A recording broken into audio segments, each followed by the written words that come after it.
khairan katsira. Bismillahirrahmanirrahim.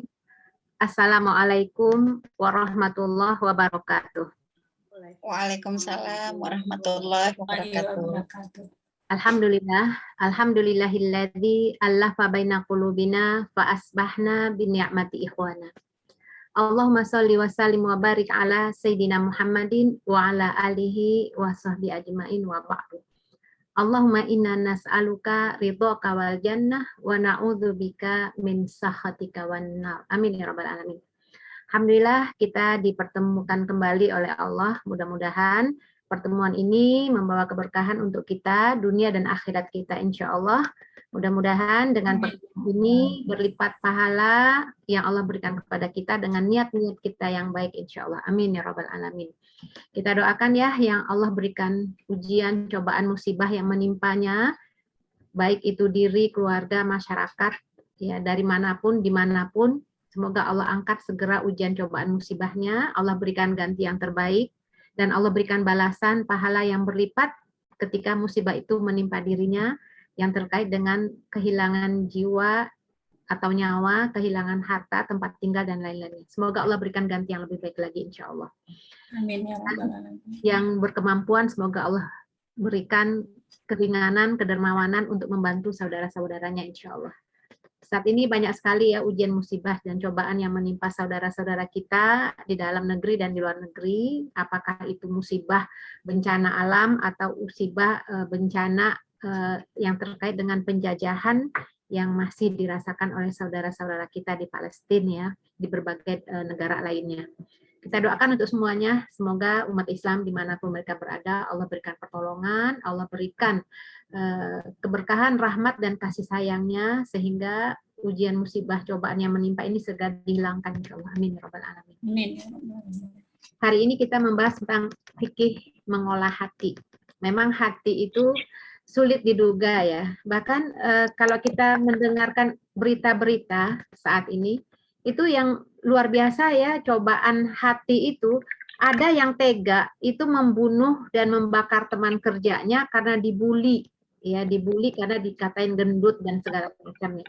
Itu kan dari pengelolaan hati yang tidak bisa mengelola apapun yang diterima, ya terutama yang terkait dengan hinaan, makian, celaan, ya itu bisa bertindak brutal. Nah ini mengelola hati ini penting sekali. Maka sebelum kita membahas tentang mengelola hati, perlu juga memang masalah konsep hidup ini perlu dipahami bersama karena disinilah bermulanya bagaimana kita menyikapi ujian cobaan yang menimpa kita. Apakah dengan ujian cobaan mesti kita hadapi, itu semua terkait dengan pengelolaan hati yang semuanya ujung-ujungnya muaranya adalah faktor keimanan dan faktor bagaimana memandang hidup di dunia ini. Nah, oleh karena itu, saya ingin mengulangi kembali kajian yang pernah kita bahas ya, tentang konsep hidup kita ini, sekarang kita ada di mana, supaya kita tahu, supaya kita dapat menyadari bahwa hidup ini tidak selamanya seperti ini. Ada akhirnya, ada ujungnya. Nah, untuk memahami ini kita nanti insya Allah bisa dan mampu menghadapi apapun besarnya, sebesar apapun ujian yang menimpa kita. Ya. Nah, ini sudah pernah saya sampaikan ya, kajian-kajian yang lalu, hanya untuk mengingatkan kembali.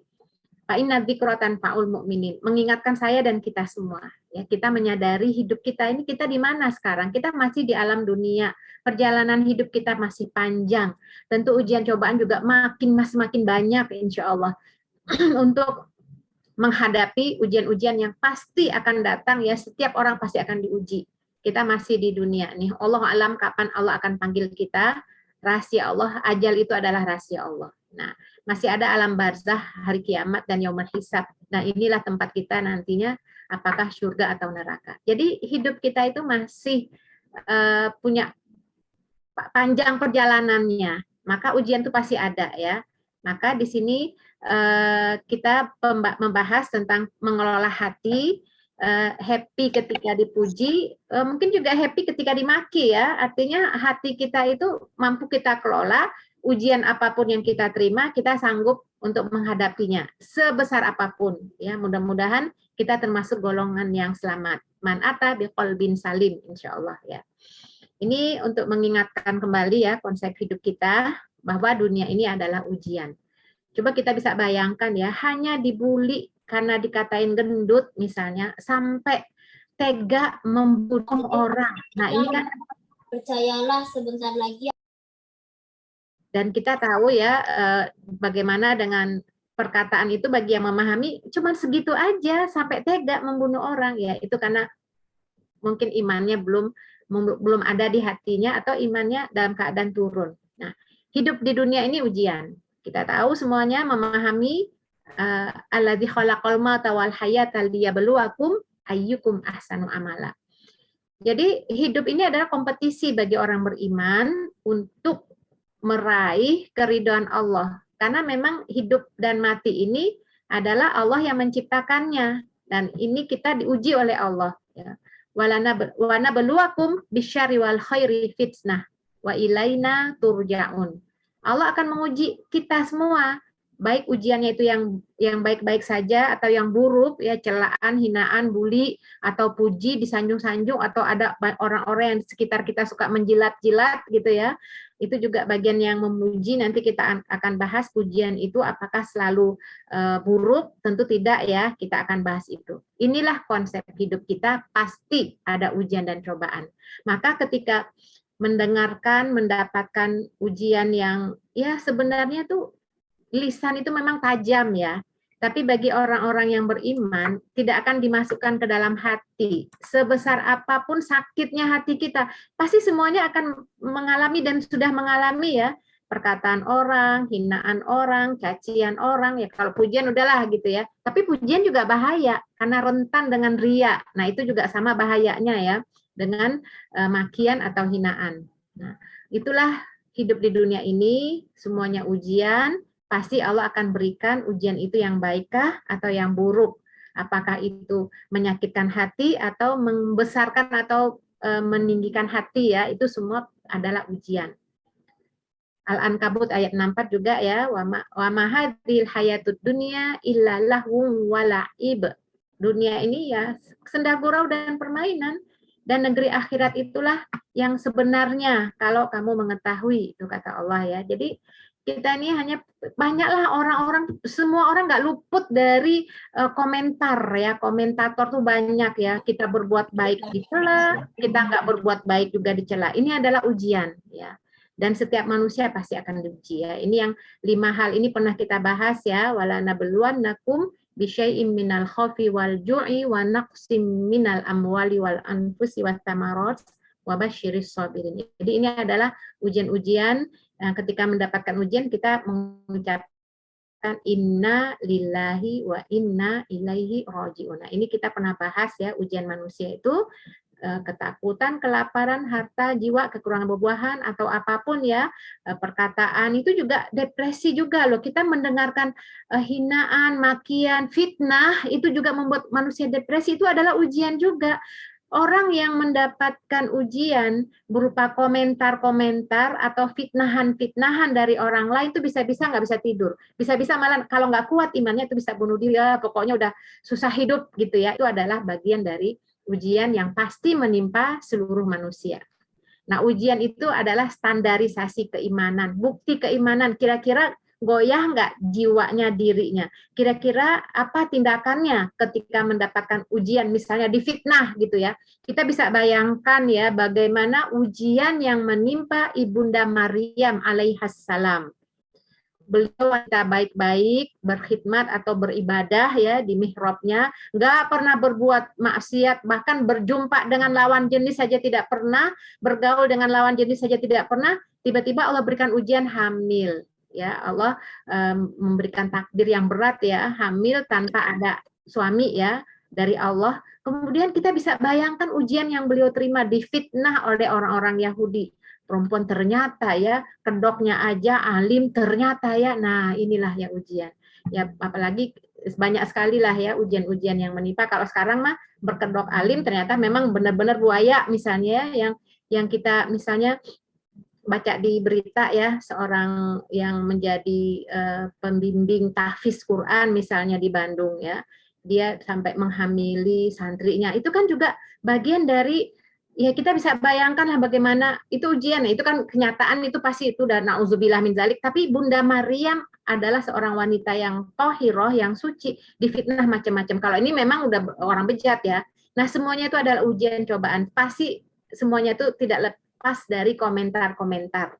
Kalau benar itu komentar buat keji itu na'udzubillah min dzalik ya, tentu dia harus mendapatkan balasan yang setimpal ya. Tapi kalau tidak, nah kalau musibah itu menimpa kita, na'udzubillah min dzalik ya, kita nggak ada masalah, misalnya seperti Bunda Maryam itu ya, tiba-tiba diberikan Allah ujian cobaan, difitnah, dimaki, ya Allah hidupnya itu udah kayak apa ya. Nah ini adalah bagian dari pembuktian iman ujian tersebut, standarisasi keiman. Makanya inna idzamal jaza ma'a idzamil bala wa innallaha idza ahabba qauman ibtalahum faman radiya falahu ar-ridha wa man sakhita falahu sakhab.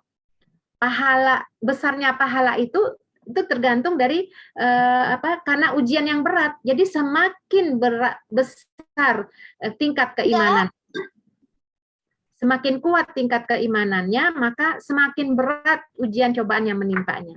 Jadi kalau Allah mencintai suatu kaum, dia akan menimpakan ujian untuk mereka. Yang ridho, Allah pasti ridho dengannya. Tapi kalau dia nggak ridho, dia selalu, kenapa begini, kenapa begitu, kenapa saya, kenapa begini, kok Allah begini. Kalau dia tidak ridho, Allah juga akan murka. Nah ini adalah bagian dari pembuktian keimanan kita dengan ujian-ujian yang ada ya. Jadi ujian itu pasti ada ya. Bahkan seorang Muhammad dari Mus'ab bin Sa'id ya, tabi'in itu bertanya kepada ayahnya berkata, "Ya Rasulullah, ayun nas asyaddu bala." Wahai Rasulullah, manusia manakah yang paling berat ujiannya? Rasul menjawab, al-anbiya usummal amsalu fal amsal. Yang paling berat itu adalah nabi, para anbiya, kemudian yang semisalnya, yang imannya itu mendekati seperti nabi dan semisalnya lagi. Jadi artinya orang yang paling berat ujian itu memang para anbiya, para nabi ya. Kemudian orang yang terbaik setelah nabi, kalau seseorang diuji oleh Allah, maka dia tetap tahan, maka ditambahkan lagi keimanannya. Jadi semakin ujian Allah berikan yang sangat berat, itu semakin bertambah, dia mampu menjalaninya, semakin bertambah dan kuat keimanannya. Nah itu ya. Jadi ini untuk menjadi pelajaran untuk kita, bahwa ujian itu pasti ada. Jadi kalau ada ujian-ujian sentilan sedikit, mungkin orang ngomongin kita, udahlah nggak usah dipedulikan gitu ya. Itu untuk menguji keimanan kita. Ya.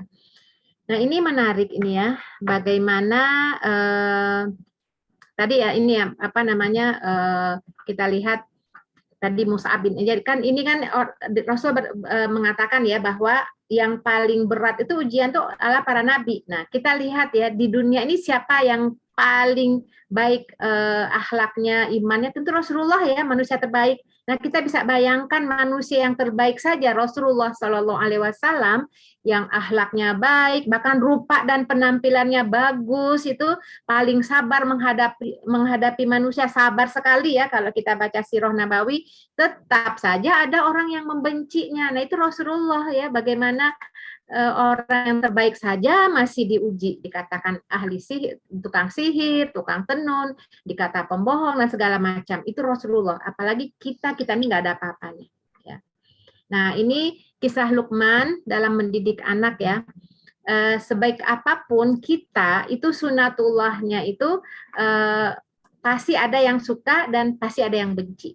Ya, jadi kalau mungkin ibu-ibu pernah mendengar ya kisah tentang Luqman. Luqman ini bukan orang siapa-siapa, beliau ini orang bijak ya.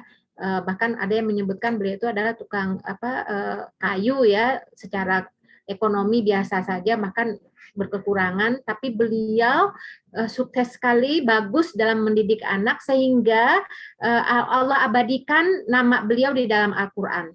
Nah, ini ada contohnya ya, bagaimana salah satunya, kita udah tahu Al-Quran surat Luqman, di situ ada poin-poin bagaimana Luqman ini mengajar anaknya. Tapi yang ingin saya sampaikan di sini adalah bagaimana Luqman saat mendidik anaknya itu selalu ini ya, luar biasa ya. Jadi saya rasa ibu-ibu udah pernah dengar.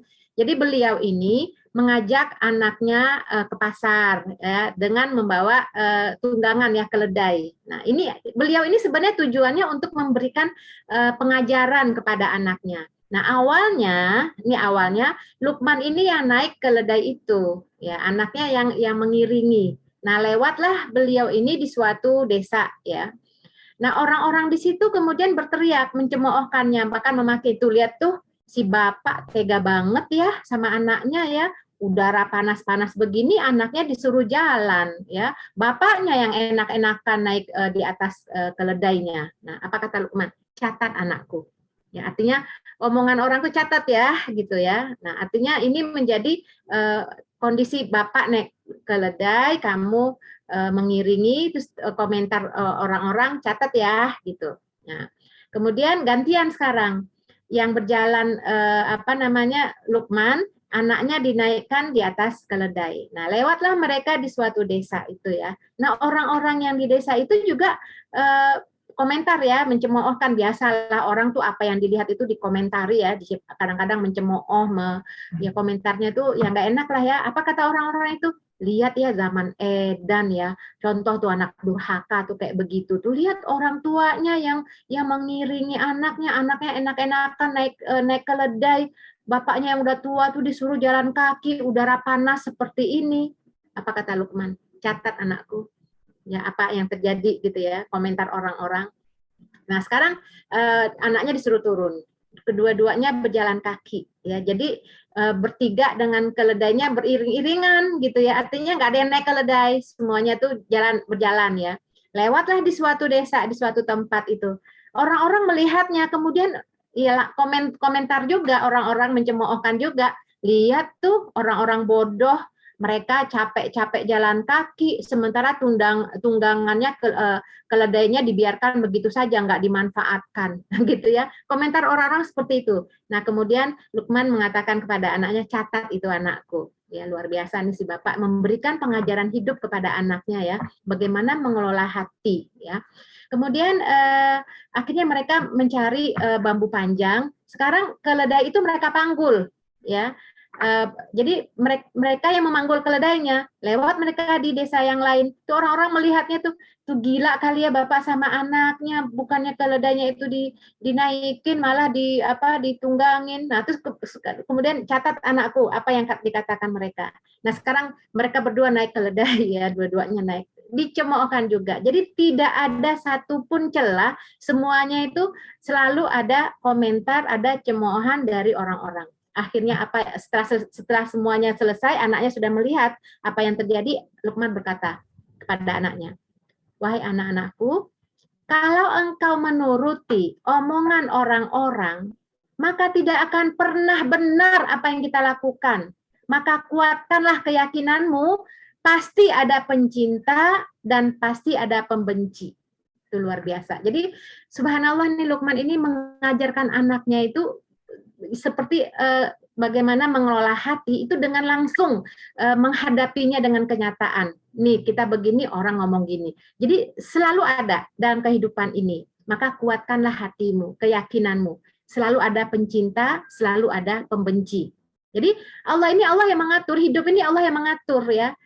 Hidup ini Allah yang mengatur. Kita tinggal menjalani bagaimana aturan Allah.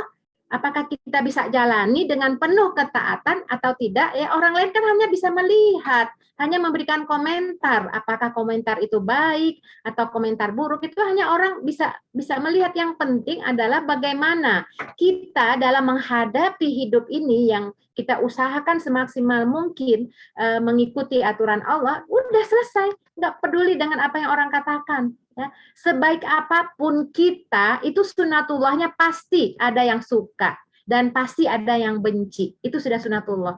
Ya. Maka itulah Imam Syafi'i mengatakan di sini ya, ma ahadun illa walahu muhib wa mubghid fa in kana la budda min dzalik falyakun al mar'i ma ahli taatullah azza wa jalla. Nah, jadi Imam Syafi'i mengatakan setiap orang pasti ada yang mencintai dan ada yang membenci. Hendaklah selalu bersama orang-orang yang taat kepada Allah. Jadi udahlah, nggak usah pedulikan orang ngomongnya apa. Yang penting kita selalu bersama orang-orang yang taat kepada Allah ya. Nah, barangkali juga kerja-kerja dakwah juga begitu ya, teman-teman akhwatillah ummahat ya. Mungkin dalam kerja-kerja dakwah kita sudah berusaha sebaik mungkin, sudah mengaturnya barangkali ya, seikhlas mungkin. Ada aja omongannya tuh ya, yang inilah, yang itulah, yang kadang-kadang mengganggu keikhlasan kalau kita dengar. Nah, ini menjadi catatan buat kita. Nggak usah dipedulikan. Yang penting adalah kita melakukan ketaatan kepada Allah. Kita mengikuti aturan Allah. Adapun celaan orang, omongan orang ya itu menunjukkan kita bekerja. Ya kan kalau nggak bekerja salah, kalau bekerja juga salah. Nah itulah Luqman, seorang bapak yang luar biasa ya, dari sejak dini sudah membekali anaknya bagaimana mengolah hati. Nah, jangan sampai kayak tadi tuh ya, membunuh teman kerjanya tuh gara-gara dibully, dikatakan gendut, masya Allah.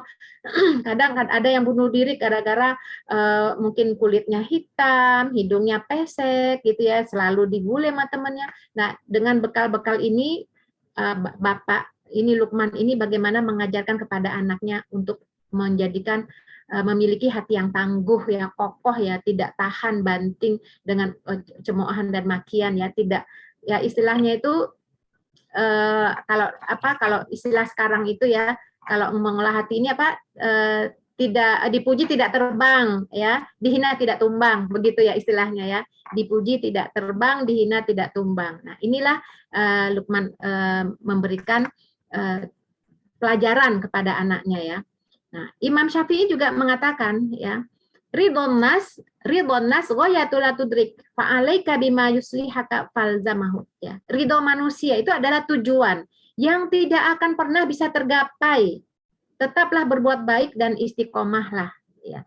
Jadi ini luar biasa nih pengingat ya, pengajaran ya, bahwa kalau kita mencari ridhonya manusia nggak bakalan pernah tercapai, pasti ada masalah ya, pasti ada komentar, nggak ya pasti ada kelemahan-kelemahan yang akan disebut-sebut ya. Maka yang penting adalah sekarang ini bagaimana kita berbuat baik, tetaplah berbuat baik dan istiqomahlah ya. Jadi manusia aja nggak mungkin kita mencari senangnya gimana ya. Jadi inilah ya bagaimana Allah nggak suka kalau manusia itu mencari ridhonya manusia. Pasti ada masalah di situ. Maka carilah di ridho Allah. Apapun tantangan yang akan kita dapatkan. Rasulullah pernah menyampaikan ya dalam sabda beliau yang diriwayatkan oleh Imam Tirmizi, barang siapa mencari ridho Allah dengan kemurkaan manusia, maka Allah akan mencukupinya dari segala kebutuhan manusia. Tapi barang siapa yang mencari ridho manusia, dan tentu saja Allah itu murka ya, karena berbuat bukan karena Allah, maka Allah serahkan dia kepada manusia. Ya, maka tetaplah berbuat baik, tetaplah memberikan manfaat kepada manusia ya, tentu dalam bingkai dan bimbingan syariat ya. Jadi ini sebagai pengantar ya. Sekarang kita masuk kepada tema ya, pujian antara al-madhu dan as-sana. Jadi kalau dalam bahasa Arab itu yang namanya kita terjemahkan ya, pujian itu bisa dengan kata al-madhu, tapi juga bisa dengan kata as-sana. Dan ini memang ada perbedaan ya, walaupun sama-sama diterjemahkan dengan pujian, memuji ya.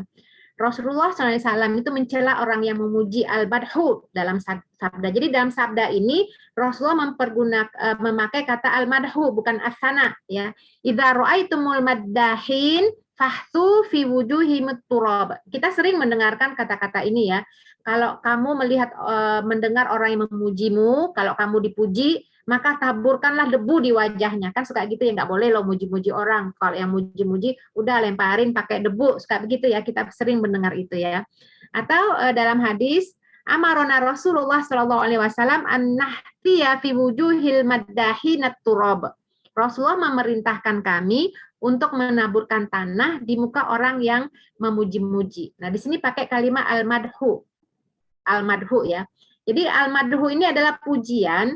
Itu biasanya kalau pujian ini kan kalau dalam bahasa Indonesia pujian alhamdu ya, itu juga pujian ya.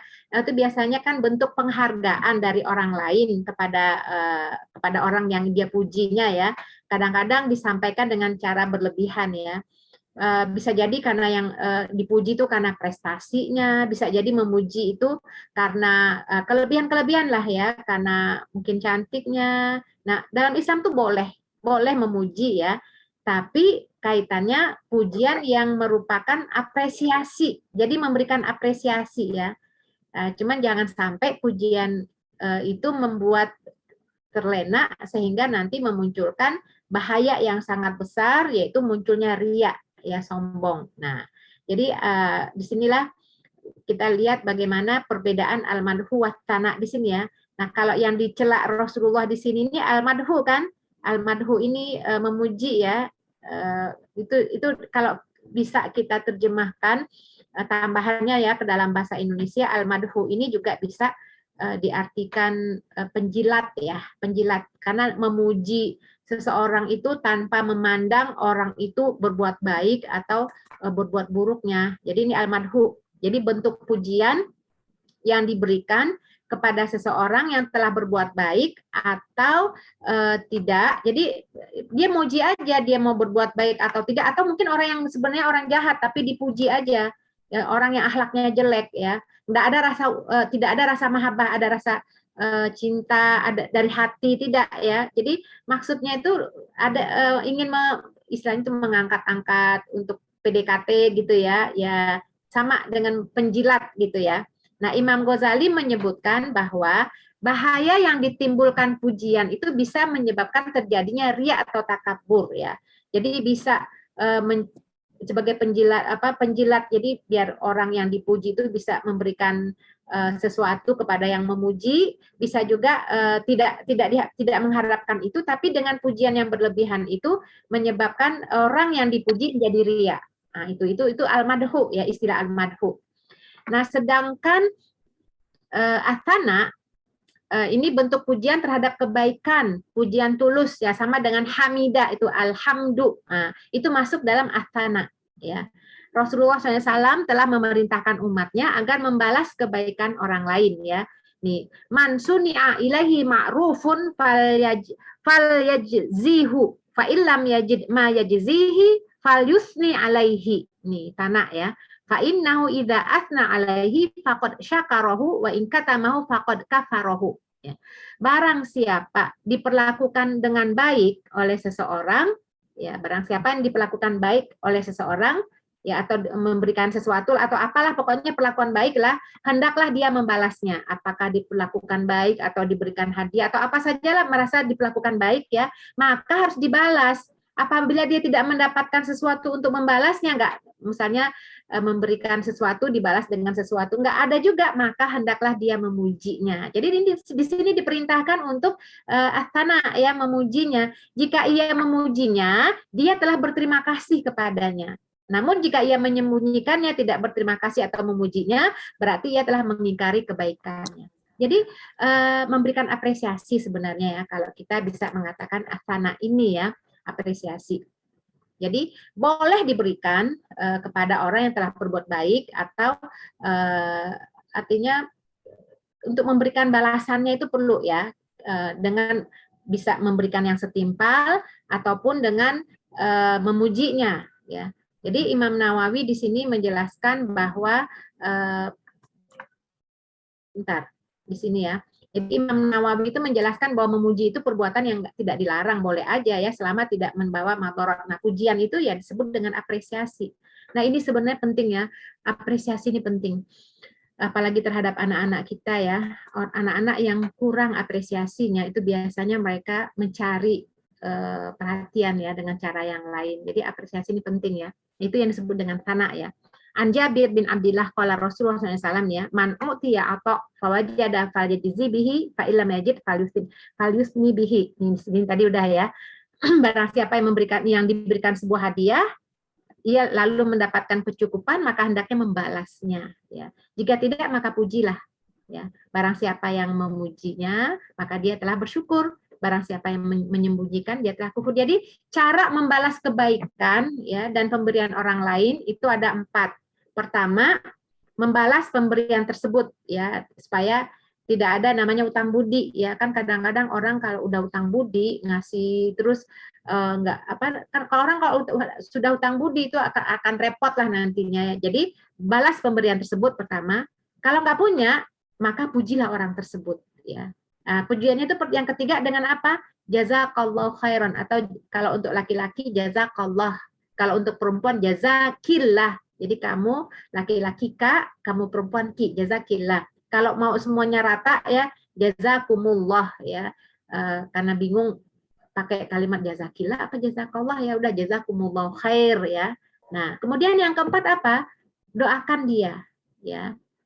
Jadi mendoakan orang tersebut ya. Semoga Allah berikan balasan yang berlipat ya. Jadi ini pujian-pujian yang disebut dengan apresiasi ya. Itu sangat penting, perlu dilakukan ya, bahkan untuk anak-anak. Tapi jangan berlebihan juga ya. Kadang-kadang begini, ini dalam proses parenting ya, pendidikan anak ini memang perlu hati-hati. Kadang-kadang ada orang yang suka kalau mengerjakan sesuatu itu ingin dipuji. Bahkan ada orang yang selalu menceritakan apa prestasi apa yang telah dia lakukan ya, supaya orang itu, yang bedanya ria dengan sum'ah gitu ya. Nah, kalau kita lihat ini nggak lepas dari pola asuh sebenarnya, diantaranya ya tidak lepas dari pola asuh. Jadi anak-anak yang sering mendapatkan pujian dari orang tuanya itu kita khawatirkan ya, maka dilihatlah usianya itu ya, kitalah yang tahu, orang tuanya yang tahu usia anak kapan saatnya memuji, untuk mengapresiasi apa yang dia lakukan, kapan saatnya ya tidak perlu gitu ya, tidak sampai berlebihan, kan munculnya nanti ria. Kan kita bisa menemukan orang-orang yang selalu ada lah yang menceritakan prestasi apa yang dia dapat sehingga orang memuji, hebat ya, hebat. Ini kan itu yang nanti akan menghabiskan amal-amal solehnya. Tapi anak-anak yang miskin apresiasi dari orang tua juga bahaya. Anak-anak yang miskin dengan apresiasi, dia akan mencari cara bagaimana orang-orang itu memberikan apresiasinya dengan cara yang bisa yang salah ya, bisa yang berlebihan. Jadi memang ini luar biasa nih, hati-hati banget ya. Maka Imam Ghazali itu menyebutkan ya, bahaya yang ditimbulkan terhadap pujian ini. Jadi orang yang dipuji atau memuji ini, itu Imam Ghazali mengatakan bahayanya bisa pertama munculnya takabur, sombong ya, terlena dengan pujian. Jadi orang tuh nggak sadar kalau dengan pujian itu menyebabkan dirinya tuh gitu ya, kayaknya. Jadi ini hatinya jadi rentan dengan ria ya. Jadi makanya jangan sampai dipuji itu jadi terbang gitu ya. Artinya muncul ya, saya siapa, kalau bukan saya siapa lagi kalau bukan saya. Nah, itu kan ini hati-hati juga ya, kita kadang-kadang keceplosan walaupun hanya bercanda. Bercanda itu kan nggak boleh juga, hal-hal yang dapat sebenarnya itu adalah bentuk takabur ya. Apalagi kalau bukan saya gitu kan. Nah, ini hati-hati sekali ya. Munculnya juga nanti kalau selain takabur juga kalau terlalu senang berlebihan ya, senang dipuji, itu efeknya itu nanti akan meninggalkan kualitas dirinya tidak. Jadi umumnya orang yang dipuji itu kan muncul rasa puas ya. Ya udah, akhirnya dia tidak bisa meningkatkan kualitas dirinya, hanya cukup ya udah ini kan udah ini, nggak mau lagi meningkatkan dirinya, lebih ditingkatkan. Jadi ini kata Imam Ghazali ya. Jadi memuji itu dapat kita lakukan itu untuk menyelamatkan seseorang dari jangan sampai. Jadi kalau kita mau sampai muncul takabur, dan jangan sampai dia puas dengan apa yang ada. Jadi ini sangat hati-hatilah ya dengan pujian-pujian ini ya. Kita kan lagi sedang bahas tentang pujian, yaitu yang kita berikan itu adalah apresiasi ya. Bagaimana dengan apresiasi ini? Apresiasi itu kan juga sebenarnya pujian. Itu juga bagian dari buah karena perbuatan baik yang dia lakukan. Jadi wajar dong kalau ada misalnya anak kita melakukan kebaikan-kebaikan, kita apresiasi, alhamdulillah ya, baik sekali Dede ini yang telah mau membersihkan mainannya, apresiasi ya. Tapi jangan berlebihan juga, nanti malah muncul rasa riaknya Kak. Jadi dia cari perhatian ya. Nah, ini memang sangat beda-beda tipis ya untuk mendidik anak kita. Ini kan masalah-masalah seperti kan muncul dari pola asuh ya. Munculnya orang-orang yang gila dan munculnya orang-orang yang takabur, yang ingin dipuji, itu kan karena memang dari pola asuh, ya tidak lepas dari pola asuh. Ya. Jadi memang perlu memahami batasan mana pujian itu yang membuat semangat anak-anak kita untuk lebih meningkatkan lagi kualitas dirinya, bahwa yang dia dapatkan karena perbuatan baiknya, mana yang pujian yang menyebabkan anak itu nantinya menjadi orang yang ria, yang ingin membangkitkan memperlihatkan amal-amalnya, itu yang perlu kita pahami ya, jangan sampai itu terjadi. Dan ini juga Rasulullah khawatirkan sebenarnya masalah ria ini. Beliau risau, beliau sedih kalau sampai muncul ria itu di hati umatnya ya. Bahkan dalam sebuah riwayat itu sampai Rasulullah meneteskan air mata, sedih banget ya. Seorang ada riwayat ya, Syaddad bin Aus ya, beliau menceritakan bahwa saya pernah lihat Rasulullah itu nangis ya. Kemudian saya tanya, kenapa engkau bersedih ya Rasulullah? Apa kata Nabi? Ada hal yang sangat aku khawatirkan terhadap umatku, yaitu syirik. Karena memang mereka tuh memang tidak menyembah berhala atau tidak menyembah matahari dan lain syirik. Jadi bukan itu yang mereka lakukan. Tidak menyembah batu, roh atau apa, enggak itu. Tapi maksudnya ini sikap riya dalam amal, dalam perbuatan baik, ini yang aku takuti. Munculnya riya itu ketika umatku itu melakukan amal yang baik, perbuatan-perbuatan baik, itu yang aku takutkan. Nah, jadi ini membuat Rasulullah sangat bersedih ya. Makanya kita diajarkan ya ibu-ibu ya, doa pada pagi dan petang ya, untuk terhindar dari syirik ya, itu riya, itu syirik disebut syirik kecil ya. Allahumma inna na'udzubika min an nusyrika bika syai'an na'lamu wa nastaghfiruka lima la na'lamu. Itu doa yang diajarkan Rasulullah agar kita terhindar dari dosa syirik yang kita tidak ketahui. Mohon ampun kepada Allah dari dosa syirik yang kita ketahui. Jadi ada dua bentuk riya di sini ya. Pertama, riya yang bermotif ingin memperoleh pujian, sanjungan, dan apresiasi dari manusia.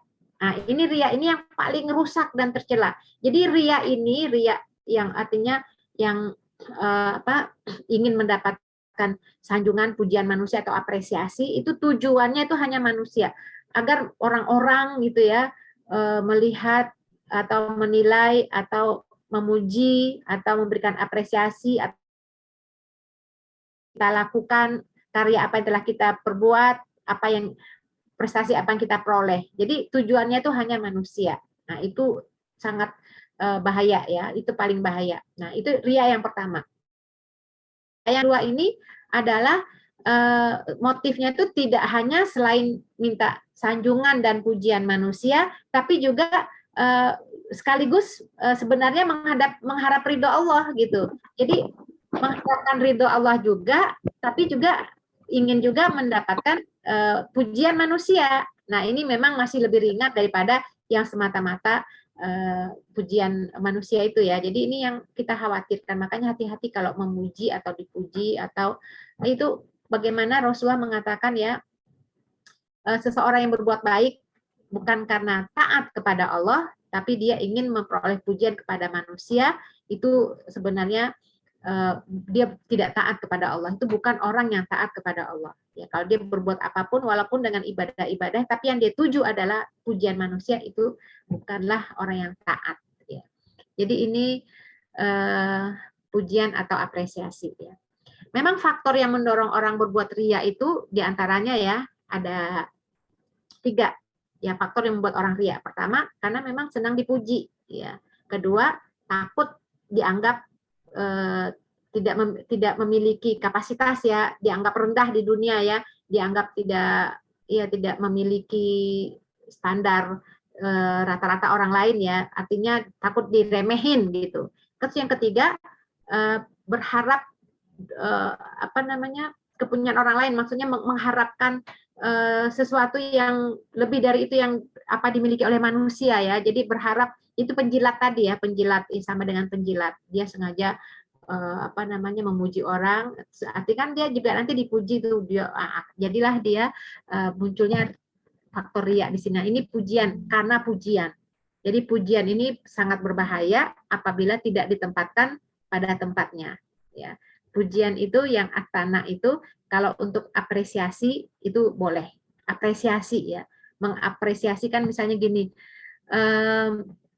subhanallah ya, ibu bisa mendidik anak ibu dengan baik ya, menjadi penghafal Quran semuanya ya, subhanallah, tabarakallah. Itu memuji boleh nggak? Itu memuji sebagai apresiasi, boleh.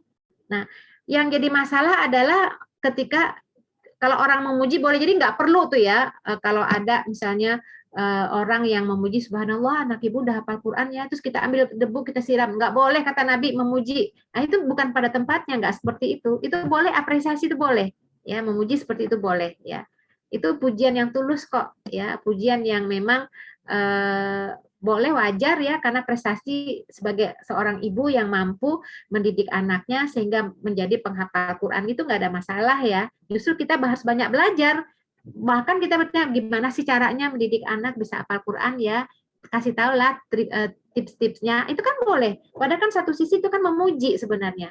Ya, justru yang tidak dibenarkan itu adalah ketika kita memujinya berlebihan, subhanallah ibu ini luar biasa ya, di antara semua orang-orang yang saya kenal, ibu-ibu sekarang hanya ibulah yang luar biasa. Nah, kayak itu berlebihan ya kayak gitu. Jadi kita juga perlu baik yang memuji, mewaspadai ya, jangan sampai kita jadi penjilat ya, agar bisa dekat dengannya.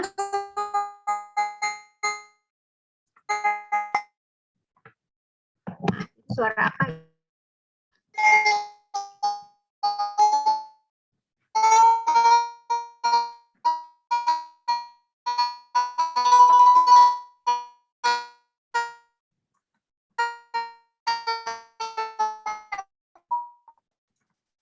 Maaf, itu suara dari mana ya? Dari saya apa bukan ya?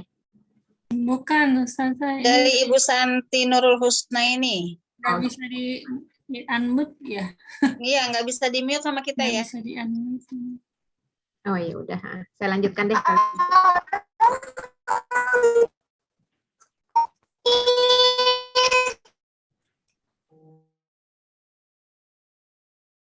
Di hostnya nggak bisa ini?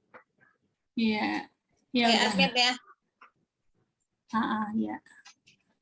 Baik, tadi kita membahas tentang asana ya, pujian ya, terbang hati kita ria, tidak menyebabkan amalan kita terhilang ya, hapus ya, maka ini doa salah satunya nih ya, doa yang disampaikan ya, Allahumma anta a'lamu minni binafsi wa ana a'lamu binafsi minhum. Allahumma ja'alni khairan mimma yadhunnun waghfir li ma la ya'lamun wa la tu'akhidni bima yaqulun. Ya. Ya Allah, Engkau lebih mengetahui keadaan diriku daripada diriku sendiri, dan aku lebih mengetahui keadaan diriku daripada mereka yang memujiku. Ya Allah, jadikanlah diriku lebih baik dari yang mereka sangkakan, ampunilah aku terhadap apa yang mereka tidak ketahui dariku, dan janganlah menyiksaku dengan perkataan mereka. Jadi ini dipuji tidak terbang ya. Jadi ini memang perlu ya. Pernah juga Ali bin Abi Thalib atau yang lain meriwayatkan dari Abu Bakar As-Siddiq ya. Ketika ada orang yang memujinya, beliau langsung mengatakan, Allahumma la tu'akhidni bima yaqulun waghfir lima la ya'lamun waj'alni khairan mimma yadhunnun. Ya Allah, ampunilah aku ya dari apa yang mereka tidak ketahui dari diriku. Mereka memujiku, sebenarnya aku tuh banyak sekali kekurangan. Waghfir lima la ya'lamun, ampuni aku dari apa yang tidak mereka ketahui. Jadi banyak sekali kekurangan, mereka muji-mujiku, tapi sebenarnya aku tuh banyak kekurangan. Terus kemudian waj'alni khairan mimma yadhunnun. Jadikanlah aku lebih baik dari apa yang mereka sangkakan kepadaku. Ya. Itu doa ya kalau orang yang memuji supaya terhindar dari ria, dari sombong ya, karena orang yang sering dipuji itu kan rentan dengan sombong. Saya dulu siapa lagi kalau bukan saya gitu ya. Subhanallah ya. Jadi ini siapa dulu panitianya gitu ya. Ini hati-hati banget ya. Ini karena masalahnya di hati. Dan hati itu besar banget ya dampaknya. Karena perbuatan yang disebabkan oleh hati itu jauh lebih berat ya timbangan pahalanya atau dosanya ketimbang perbuatan yang dilakukan oleh anggota tubuh. Nah, hati ini yang muaranya ya. Inna fil jasad mudghah itu ya di tubuh tuh ada mudghah segumpal daging ya, itu kalau baik pasti baik seluruh badannya, kalau buruk pasti juga buruk. Ala apa ya qalbu itu adalah hati ya, qalbun ya, qalbun itu. Nah, inilah pangkalnya semua qalbun ya, kalau bahasa kita tuh hati ya. Padahal qalbun itu artinya jantung, tapi sudahlah hati, fuad, sonder ini ya, hati kita ya. Enak ngomong hati ya. Jadi hati inilah muaranya ya, bagaimana tetap dalam keadaan tawadhu apapun orang memuji kita. Baik. Fala tuzaku anfusakum huwa a'lamu bimanit taqwa. Maka janganlah kamu menganggap dirimu suci. Dialah yang paling mengetahui siapa orang yang bertakwa. Jadi memang tentang pujian ini ya memang jangan sampai kita jatuh ya ke dalam kubang ria ya, habis semua amalan kita ya. Kalau kita khawatir timbul ria tadi misalnya subhanallah ya bisa jadi bangunan luar biasa nih madrasah ini ya karena dikelola oleh ibu ya, bahkan kita akui ya banyak sekali prestasi yang luar biasa dari orang-orang yang hebat ya. Kan tidak jarang juga pujian itu langsung ditujukan gitu ya. Subhanallah hebat banget ibu ini luar biasa ya. Ini jadi amal. Oh banyak lah. Nah ini kan bagi orang yang memuji sih mungkin gak ada masalah, itu apresiasi. Tapi bagi yang dipuji bermasalah. Bermasalahnya di mana? Itu menjaga hati ya. Bagaimana mengelola hati. Maka ketika mendengarkan itu langsung aja tadi doa yang diajarkannya. Allahumma la tu'akhidni bima yaqulun waghfir lima la ya'lamun Allahumma la tu'akhidni bima yaqulun waghfir lima la ya'lamun waj'alni khairan mimma yadhunnun gitu ya, dibaca itu doanya. Di sini ada teladan Nabi SAW ketika memuji ya. Jadi Rasul juga memuji, memberikan apresiasi. Apresiasi itu penting banget untuk memberikan semangat kerja, motivasi ya, supaya jerih payahnya dihargai ya. Orang anak-anak yang miskin apresiasi itu anak-anak yang pasif, nggak mau ngapa-ngapain, udahlah begitu juga tetap nggak ini, artinya anak itu jadi tidak berkembang ya. Itu biasanya anak-anak yang miskin dengan apresiasi. Apresiasi itu penting. Rasulullah juga memuji seseorang, tapi apresiasi yang diberikan itu kepada di depan orang lain. Nah, tujuannya motivasi. Jadi bisa, jadi kalau dengan orang lain, kalau memuji itu ada dua cara ya. Rasul memuji orang, memuji sahabatnya. Pertama, beliau memujinya di depan orang lain supaya orang lain itu termotivasi. Misalnya contoh ya, ada seorang Arab Baduy. Arab Baduy itu kalau istilahnya tuh dari kampung gitu ya, baru aja masuk Islam dia. Terus dia bertanya tentang Islam ya. Kalau orang Arab Baduy itu orang yang salah gitu ya. Nah, kemudian dia bertanya tentang Islam. Nabi menjawab, jawabannya Nabi itu sederhana. Islam itu sholat 5 waktu, saum, zakat. Nah, itu Islam tuh, kamu kerjakan aja itu. Nah, kalau kamu lakukan itu kamu udah bagus Islamnya. Nah, orang Arab Baduy itu mengatakan ya, saya akan berjanji menjalankan ketiga ini, sholat, saum, zakat, saya akan kerjakan dengan konsisten, ya, tidak menambahi, tidak mengurangi, pokoknya 3 itu saya lakukan. Nah, udah pergi setelah itu orang Arab Baduy itu ke kampungnya. Nah, akhirnya setelah orang Arab Baduy itu pergi, Rasulullah memuji beliau di depan para sahabatnya. Sungguh beruntung ya kalau dia benar-benar melakukan janjinya tadi ya. Atau Rasul pernah juga menambahkan dengan teks lain ya, barang siapa yang ingin melihat penghuni surga maka lihatlah orang Arab Baduy tadi. Nah, itu kan bentuk apresiasi. Padahal cuman Islam itu kan nggak cuma 3 itu kan. Tidak hanya sholat, tidak hanya saum, tidak hanya zakat, masih banyak yang lain. Tapi Rasulullah melihat siapa orang yang masuk Islam itu yang masih keterbatasan akalnya atau ya pendidikannya, wawasannya, cukup 3 itu. Kalau dia konsisten udah, nah dia konsisten, maka Rasulullah muji dia. Kalau mau lihat penghuni surga tuh lihat orang Arab Badui itu. Nah itu contoh bagaimana memuji sahabatnya di depan orang lain, sahabat yang lain untuk motivasi. Atau misalnya ketika Rasulullah melihat ketekunan Abdullah bin Abbas. Abdullah bin Abbas ini adalah seorang anak ya yang masih kecil itu sudah luar biasa ya khidmatnya kepada Rasulullah, semangatnya dalam mempelajari apapun yang Rasulullah sampaikan. Abdullah bin Abbas ini masih kecil, bahkan kalau kita baca ya riwayat tentang bagaimana sholat malamnya Rasulullah SAW itu banyak dari hadis yang diriwayatkan oleh Abdullah bin Abbas, Ibnu Abbas ya.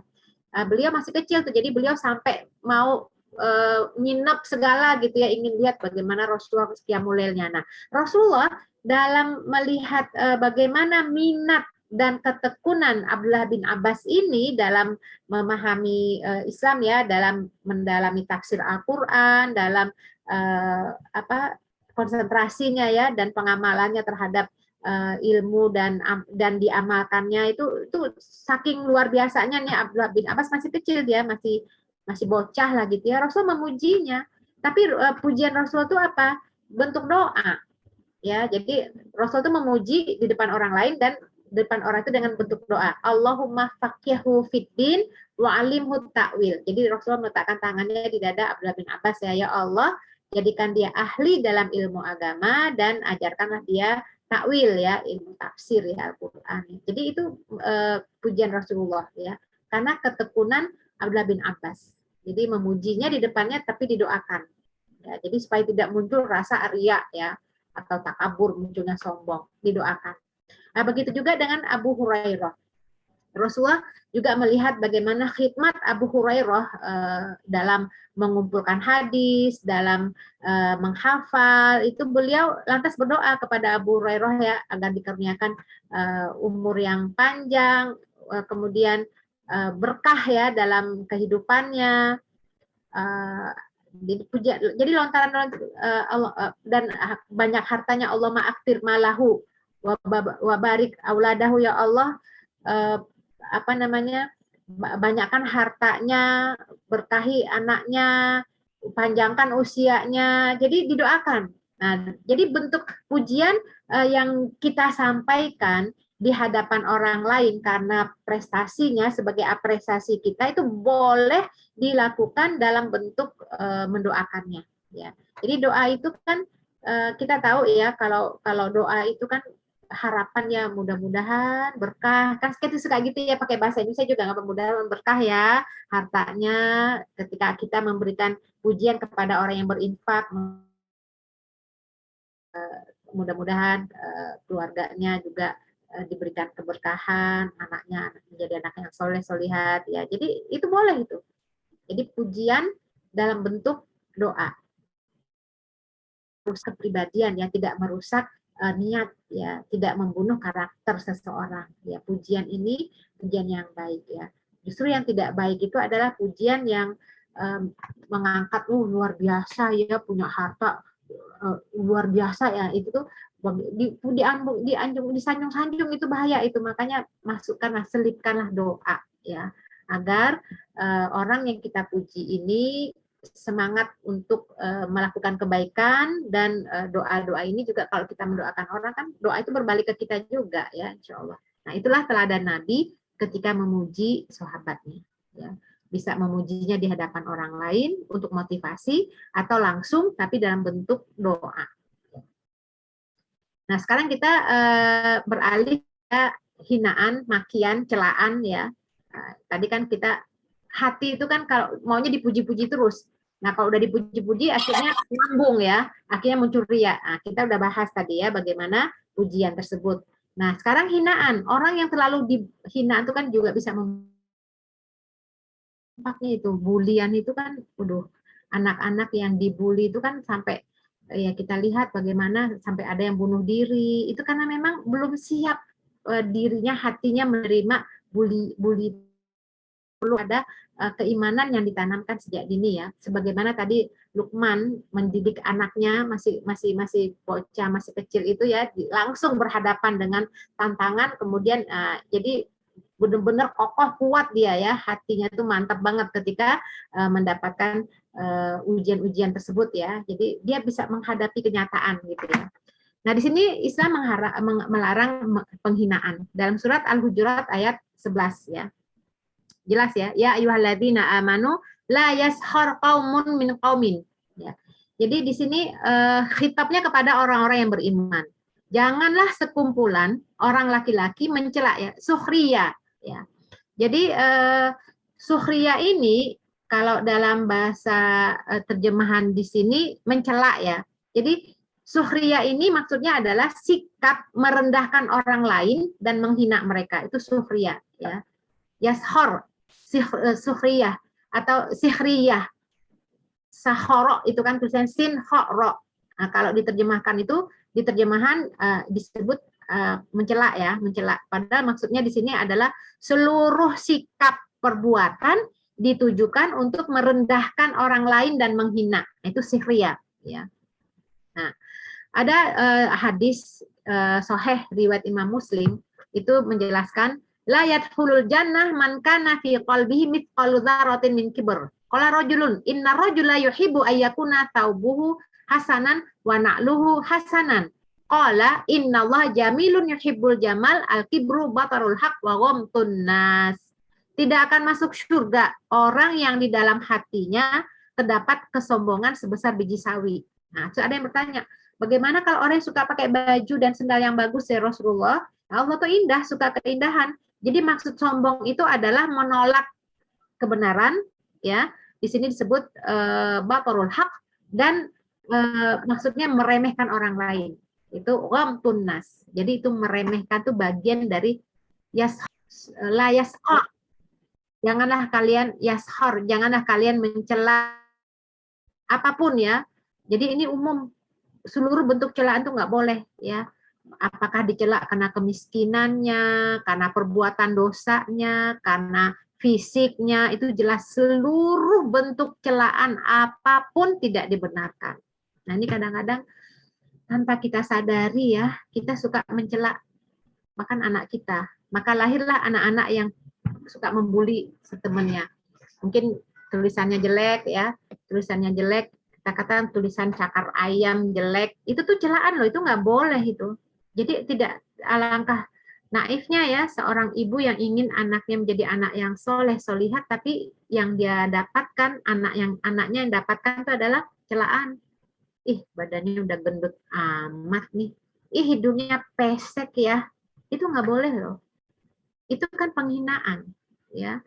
Ya menganggap ini kan ciptaan Allah tuh nggak boleh loh dihina. Ya pernah ya Rasulullah SAW itu berkata ya ke sahabat. Jadi sahabat ini melihat Abdullah bin Mas'ud.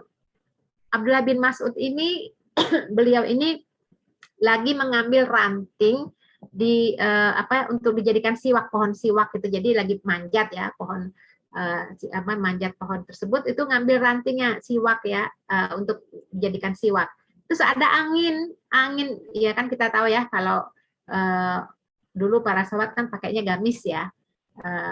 Terus ada angin berhembus itu, jadi tersingkaplah betis kelihatan betis Abdullah bin Mas'ud ini, kelihatan betis.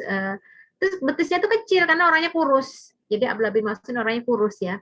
Nah sahabat melihat betisnya Abdullah bin Mas'ud itu tertawa, nggak ngomong apa-apa, ketawa aja, ketawa gitu. Maksudnya memang mentertawakan, kecil banget itu betisnya gitu ya, padahal nggak ngomong apa-apa, hanya tertawa, nggak ngomong apa-apa, tertawa aja ya. Nah Rasul langsung komentar ya, apa yang kalian tertawakan?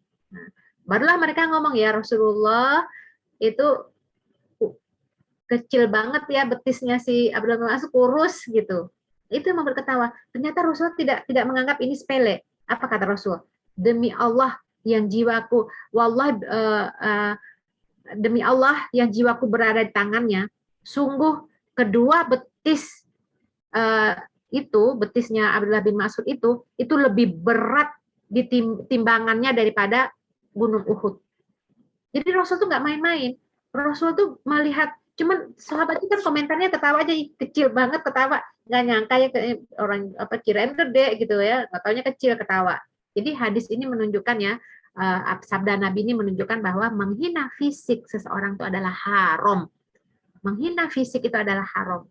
Ini jelas ya. Kenapa? Karena Allah yang menciptakan kita manusia. Kan kita kan nggak minta tidak ini ya, tidak bisa request ya. Saya mau yang ini ya Allah, kulitnya putih, rambutnya lebat, hidungnya mancung. Nggak ada. Ini kan takdir dari Allah ya.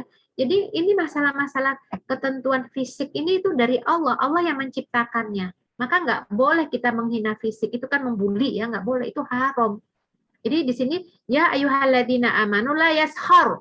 Itu masuk dari kategori yashar. Mencela, menghina. Baik itu fisik, bahkan kadang-kadang juga ada perbuatan dosa yang mungkin kita tahu ya, perjalanan sejarah teman kita misalkan yang dulu dia pernah beginilah, pokoknya nggak baik lah.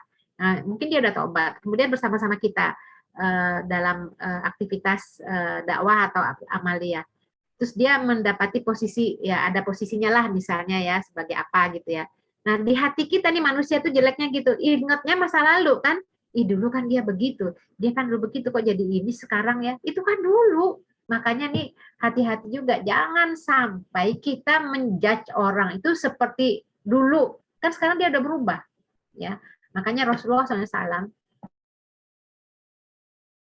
bitaqwallah wa imru'un ayyaraka bi syai'in ya'lamuhu fik fala tu'airhu bi syai'in ta'lamu fik. Jadi di sini hendaklah kalian bertakwa kepada Allah.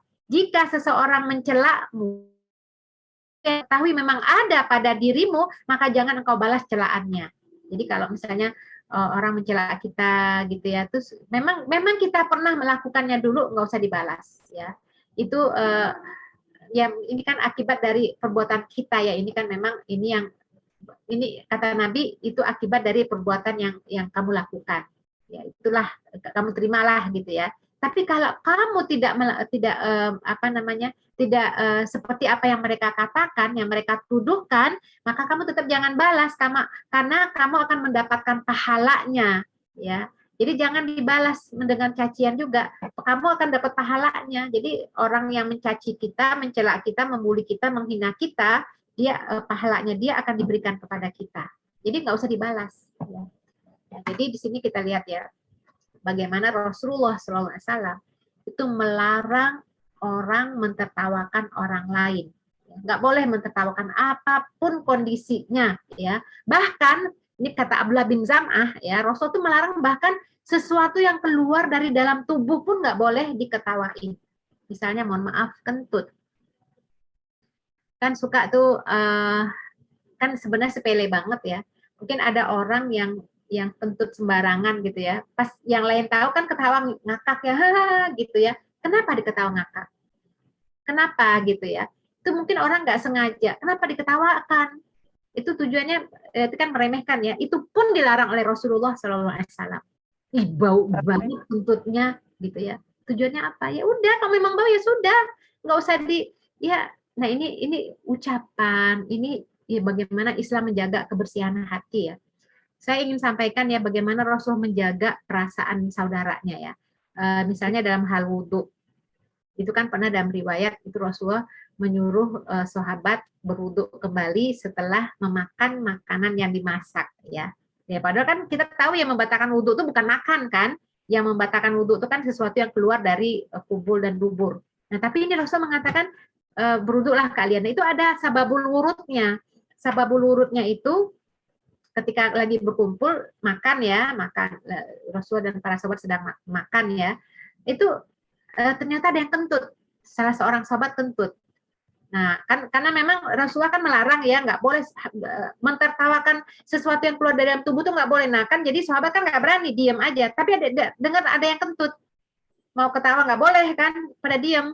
Nah Rasul juga nggak nanya, atau sahabat yang lain juga nggak nanya, siapa tuh yang kentut, nggak sopan kan gitu, enggak. Ini untuk diam aja yang kentut pun sahabat yang kentut juga diam. Artinya kan malu lah ya, Rasul menjaga tuh, jangan sampai dipermalukan di depan umum. Nah, cuman kan ketika datang waktu sholat, nah kan ketahuan tuh nanti siapa yang kentut ya kan, pasti dia wudhu. Yang lain kan pada jaga wudhu, para sahabat kan selalu menjaga wudhu. Nah kan ketahuan, nah ini yang kentutnya, yang kentut yang ini yang berwudhu. Nah Rasul untuk menjaga perasaan sahabat yang lain mengatakan, yang makan daging habis dibakar berwudhu, diwudhu lagi. Rasul juga ikut wudhu. Nah semuanya berwudhu kan nggak ketahuan kan. Nah inilah bagaimana Rasul menjaga hati para sahabatnya. Maka di sini buat kita semua ya, jangan sampai kita menghina ya, menghina orang-orang yang tanpa sadar itu adalah penghinaan ya, yang keluar dari apanya mungkin, mohon maaf juga ya, kadang-kadang juga ada di antara kita yang bau badannya luar biasa ya. Di satu Islam tuh selalu melihat dua sisi. Di satu sisi jangan sampai menyakiti saudaranya karena bau badannya kan. Bahkan Rasul mengatakan yang makan bawang putih jangan sholat di tempat kami. Nah itu kan menjaga ya. Tapi di sisi lain yang lain juga tidak boleh mentertawakan. Jadi ketika dekat dengan sahabatnya yang bau badannya luar biasa asam misalkan, udah main mata aja dengan teman sebelah, itu juga nggak boleh. Itu sama juga dengan ghibah di sini. Jadi ayat luar biasa ya, surat Al-Hujurat ayat 11, ayat 12 itu lebih kepada menjaga hati sebenarnya. Itu termasuk dosa loh. Memperolok, mengumpat itu termasuk perbuatan dosa ya. Masalah kecil ini aja dibahas dalam Al-Quran untuk menjaga kebersihan masyarakat Islam ya. Nah, jadi itu diharapkan semua. Diharapkan juga menghina. Wailul likulli humazatil lumazah. Ya, bagi pengumpat, pengolok, pencela ya. Humazah itu kan wailul likulli humazatil lumazah. Humazah ini bil lisan, itu perkataan. Kalau lumazah itu dengan perbuatan anggota badan. Ya, jadi kalau kita nggak ngomong sih, tapi main mata, nah itu juga bagian dari menghina atau mengolok ya. Yang tadi bau badannya, sebagian, pokoknya main gerak mata aja itu udah nauzubillah, itu udah termasuk penghinaan ya, itu yang diharapkan. Nah, ada sebab orang itu menghina. Sebab orang menghina itu yang pertama, karena tidak tahu hakikat orang yang dihinanya. Jadi orang biasanya menghina orang lain itu karena memang tidak tahu hakikat orang dihinanya, bagaimana kondisi sebenarnya orang tersebut ya, apa yang dia lakukan sesungguhnya kan nggak tahu. Kita hanya bisa memberikan yang salah atau informasi yang tidak lengkap ya dari orang lain, kemudian muncullah penghinaan, bully dan segala macam. Itu bisa jadi karena kita nggak seperti apa orang tersebut. Kita mencela seorang suami teman kita karena informasi yang diberikan oleh teman kita, karena teman dekat ya dia ceritain suaminya dari A sampai Z ya. Akhirnya kita juga tidak respect sama suami dia. Tidak dibolehkan loh ya. Karena kita hanya mendengarkan dari satu pihak. Maka jangan pernah menilai orang. Ya, kita ditakdirkan Allah, diciptakan Allah bukan untuk menilai orang. Nahnu du'at qabla kulli syai'. Nahnu du'at lasnal qudot. Kita itu adalah dai bukan penghakim. Kadang-kadang kita menghakim, menjudge orang begini-begini itu kan kadang-kadang masuk kategori penghinaan ya, itu dilarang dalam Islam. Nah, yang kedua bisa juga penghinaan itu orang itu dihina karena benci, karena iri, dengki, ada perasaan buruk, pokoknya nggak respect dengan orang itu, maka kita menghina, mencemoohkan, menjelekkan ya. Nah, ini motif ini paling sering menjadi penyebab orang-orang itu menghina orang lain. Ya. Jadi kalau dikasih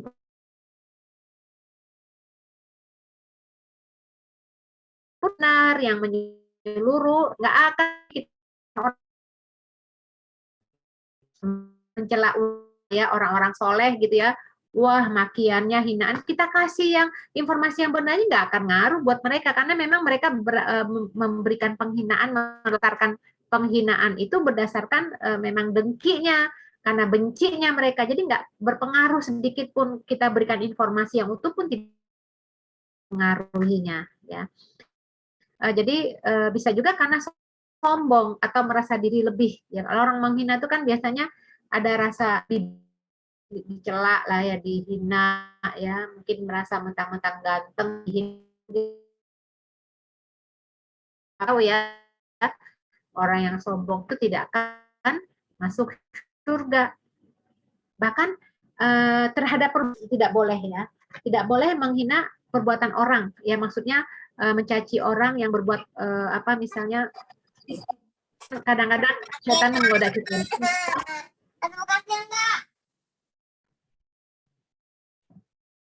Ya, jadi ini nggak dibenarkan ya, ada rasa sombong. Misalnya kita punya teman, punya anak, ya teman kita itu dakwahnya luar biasa, tapi anaknya kita tahu anak itu nggak sholat, ya dapat informasi dari anak kita misalkan ya, itu anaknya itu kan nggak sholat, itu dia sholatnya depan orang tua, aku kan tahu dia gimana di belakangnya. Nah, atas di hati kita tuh ada rasa anak saya dong, nah itu hati-hati. Itu. Jadi ikut mencela, mestinya anak kita itu jangan sampai juga mencela temannya, ya menghina temannya, meremehkan temannya, ya seakan-akan yang baik itu dia. Ini hati-hati, ini perasaan-perasaan ini ada rasa sombong. Anakku lah yang ini, atau anak kita punya rasa sombongnya, ini hati-hati banget ya. Jangan pernah menilai orang ya, atau mungkin dulu perbuatannya seperti itu, sekarang kan sudah berubah. Jadi jangan pernah menilai orang. Yang tahu diri itu adalah orang itu dengan Allah ya. Dan kita juga nggak tahu nasib kita ini seperti apa nantinya. Maka biasanya orang yang menghina itu, mencela, mencaci, bullying itu kan ada rasa sombong, dan itu dihindari. Kemudian juga tidak menerima kritik. Biasanya orang menghina itu karena tidak menerima kritik ya, merasa dirinya paling lah ya. Atau juga karena pola asuh dari orang tua juga bisa ya, orang tua yang suka mencela, ya orang tua suka membanding-bandingkan, kok kamu kayak begini tuh anak temannya ibu tuh rajin tuh kamu. Nah ini na'udzubillah karena dia mendapatkan bentuk keteladanan dari orang tuanya yang jelek, maka dia mewarisinya, dia juga akan mudah melakukan itu kepada orang lain. Alah, nggak dapat seberapanya, dia cuma begitu doang. Artinya jadilah dia anak yang dibesarkan dalam bentuk mudah menghina atau membuli orang. Nah ini yang kita hindari ya, na'udzubillah. Jadi banyak sebab ya, kenapa orang mudah menghina. Jadi kita aja kadang-kadang nggak nyadar kan ya, padahal itu dilarang dalam Islam, mentertawakan, itu mencemoohkan, atau mungkin bahkan bercanda sesuatu yang sebenarnya itu benar, itu nggak boleh. Itu sehari-hari coba deh, yang buang angin sampai bau banget ininya gitu, kentutnya sampai nutupin kayak gitu ya, itu sebenarnya dihindari ya. Paling kalau kita memberitahu anak misalnya, kalau kamu buang angin jangan dekat orang tua ya di sana ya, jadi jangan menyakiti orang lain dengan baunya gitu. Itu bentuk pengajaran, jadi bukan bentuk penghinaan ya. Jadi inilah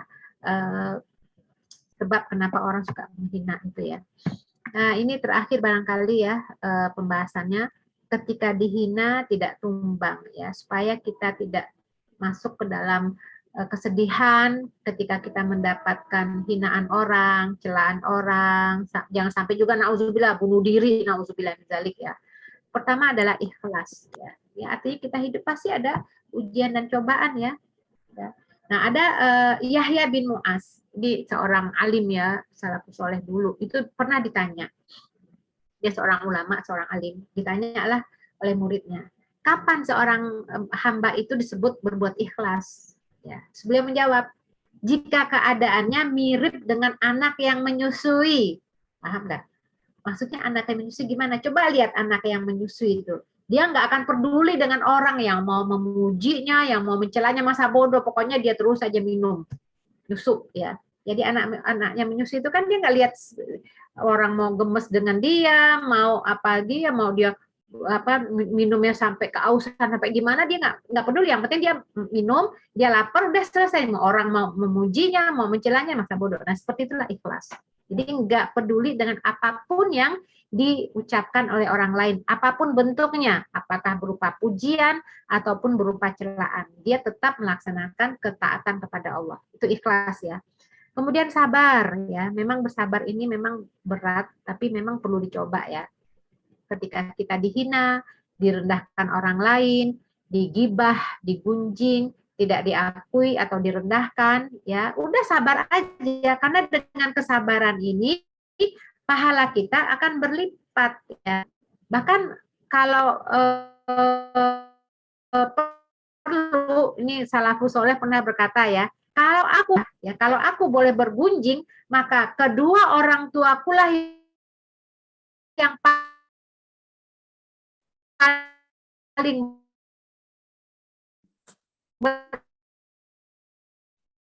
berhak aku gibah berikan kepada orang itu. Setiap kita ngomongin orang, kita berarti memberikan andil pahala kita untuk orang tersebut. Makanya salafus soleh ini mengatakan kalau gibah itu boleh, ya, yang pertama kali aku gibahi, aku gunjingi adalah orang tuaku, karena mereka lah yang paling berhak aku berikan amal solehku, pahalaku. Nah, gitu ya. Nah, ada juga seorang salaf juga berkata ya, apabila sampai kepadamu perkataan dari saudaramu, ya mungkin celaannya lah, omongannya lah yang nggak enak gitu ya, yang menyakiti hatimu, jangan risau. Ya. Kalau perkataan itu benar, itu berarti hukuman untuk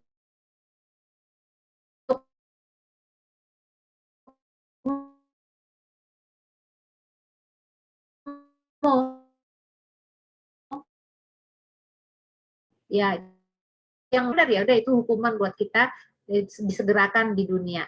Tapi kalau apa yang dia omongkan itu, apa yang dia cela itu, apa yang dia katakan itu yang membuat hati kita sakit, itu tidak benar, maka itu akan menjadi pahala ya, tanpa kita harus berbuat baik.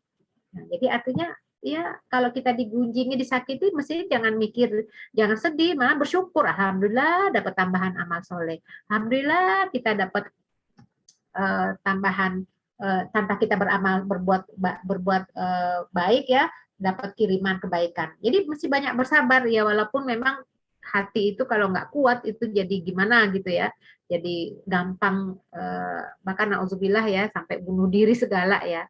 Nah, sekarang orang yang menghina, orang yang mencela gitu ya, bagi mereka orang yang menghina, mencela, merendahkan, meremehkan ya, itu Allah siapkan bagi mereka itu neraka ya.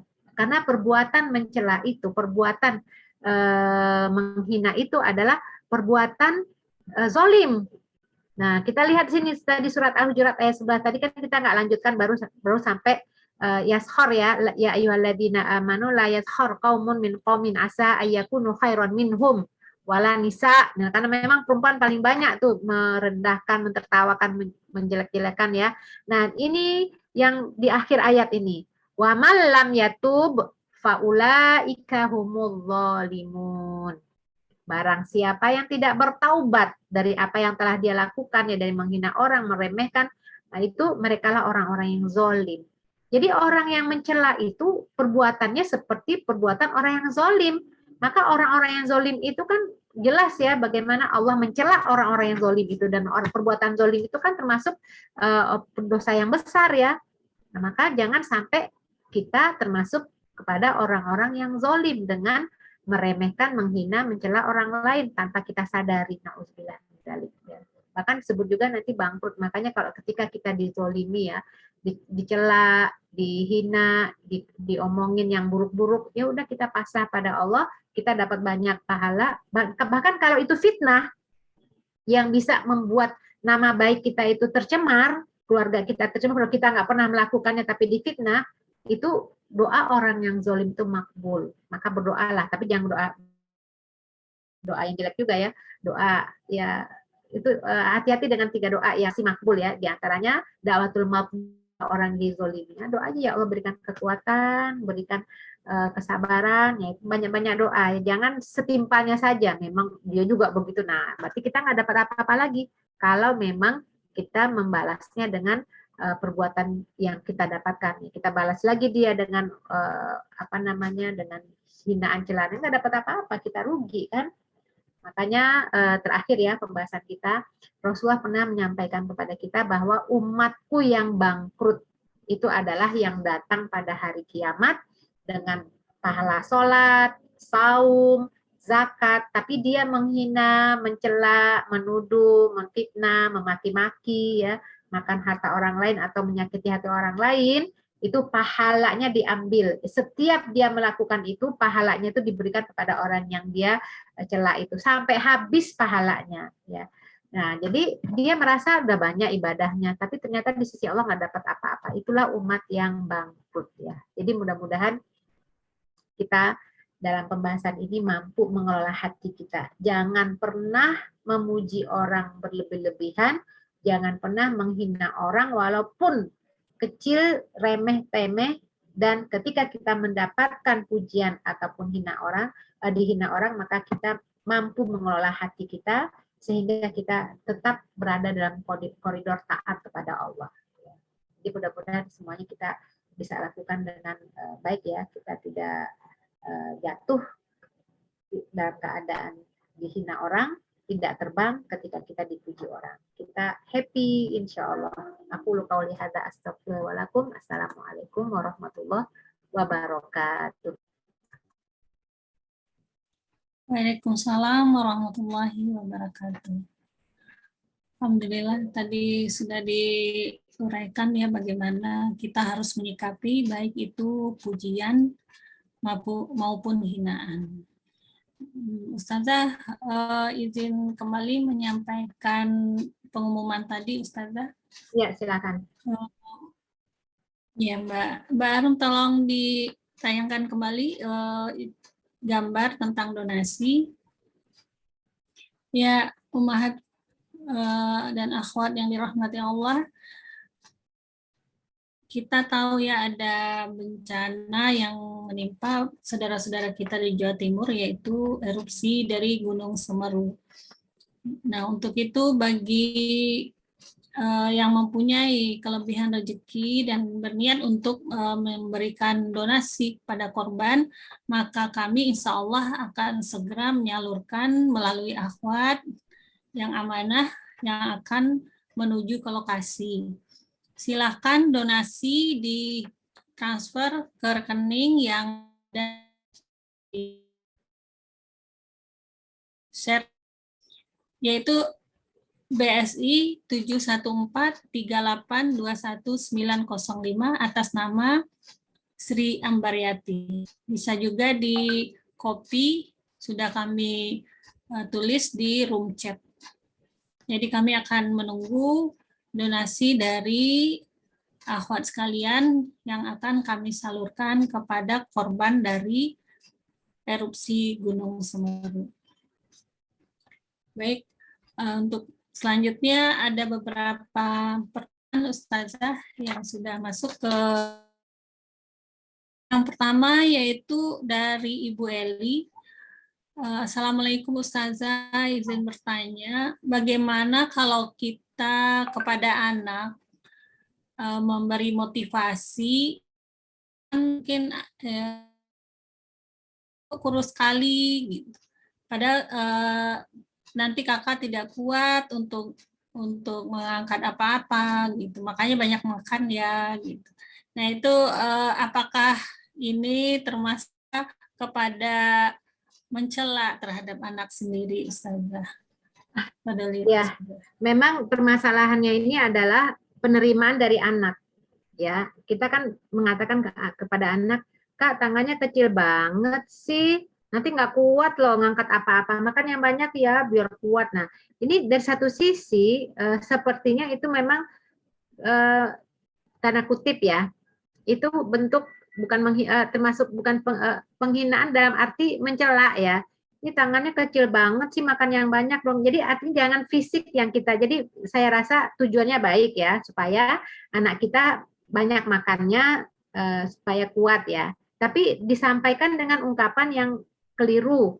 Ya, jadi kita tidak katakan tangannya kecil, kurus begini, gimana mau kuat. Nah, penerimaan anak nanti ya kita khawatir ya. Ini kan setiap apa yang didengar oleh anak yang masuk ke dalam telinganya itu bisa mengendap di kepalanya, di otaknya, itu akhirnya menjadi nanti perilakunya. Ya, emang aku kecil, emang aku nggak kuat. Jadi nanti artinya anaknya merasakan pembenaran. Oh iya, memang begini. Nah, jadi di satu sisi memang tidak seperti itu. Jadi kita bisa gantikan. Walaupun tujuan kita baik, tapi ketika disampaikan dengan ungkapan yang tidak pas, itu berdampak kemana-mana. Contoh aja misalnya, kesalahan-kesalahan yang tidak sadar kita lakukan. Misalnya ya, saya pernah menyampaikan ya, misalnya ketika ada anak yang mau lari-lari, jangan lari-lari nanti jatuh gitu kan. Terus dia lari-lari nyebrang, ternyata ada motor hampir aja nabrak. Terus kita alhamdulillah bisa selamatkan gitu ya.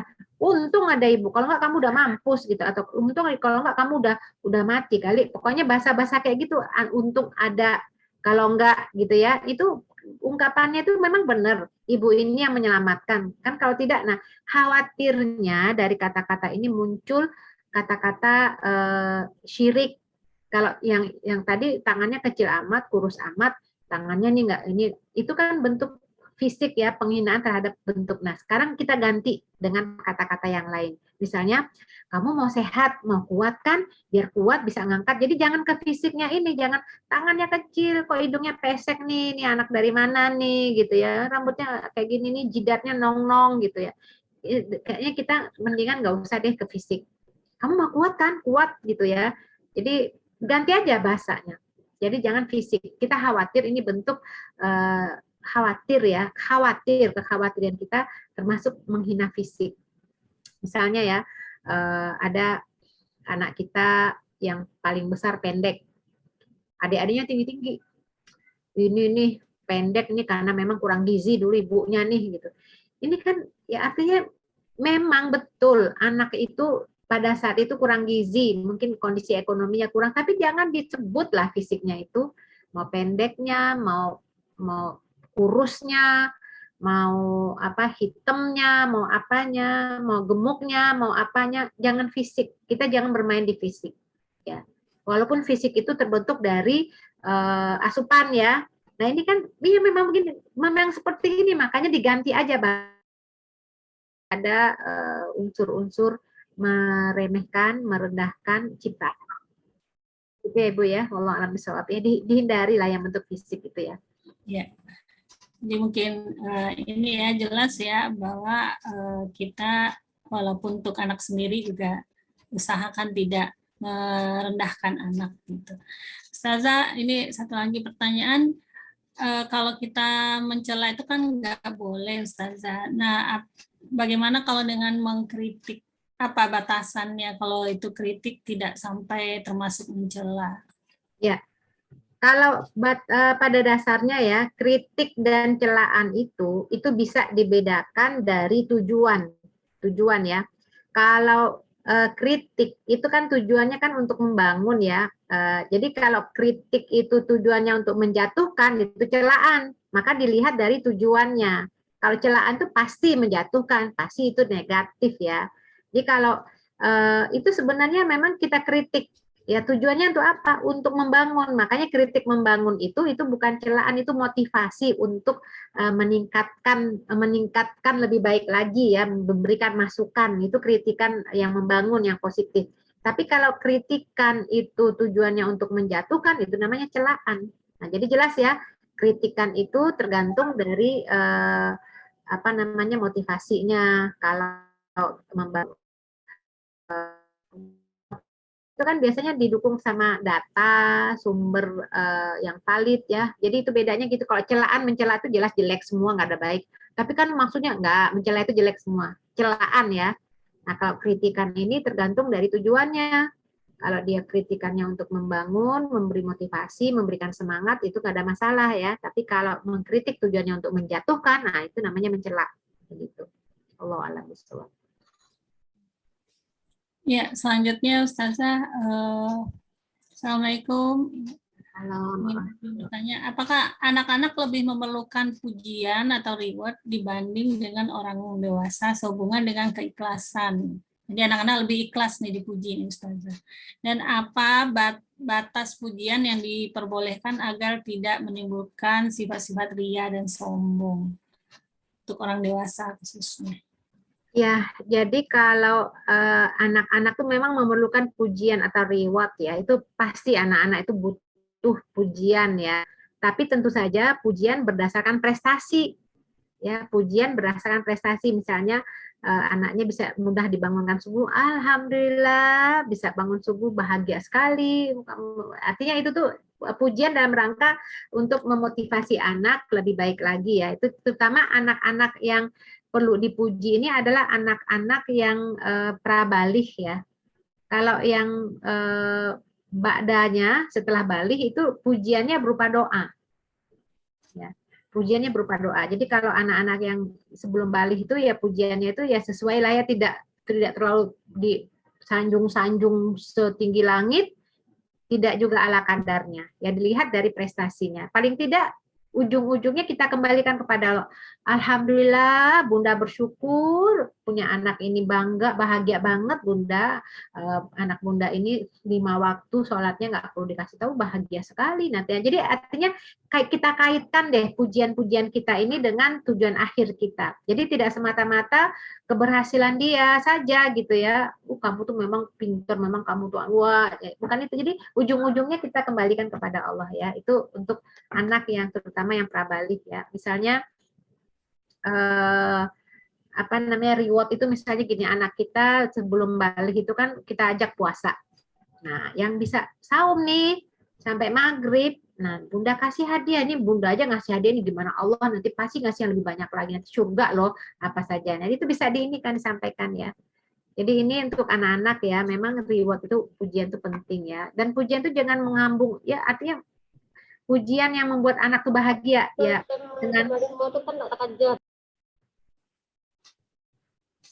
dengan apa yang dilakukan anak itu orang tuanya merasa bahagia, senang ya. Itu juga bagian dari pujian yang perlu didapatkan oleh anak.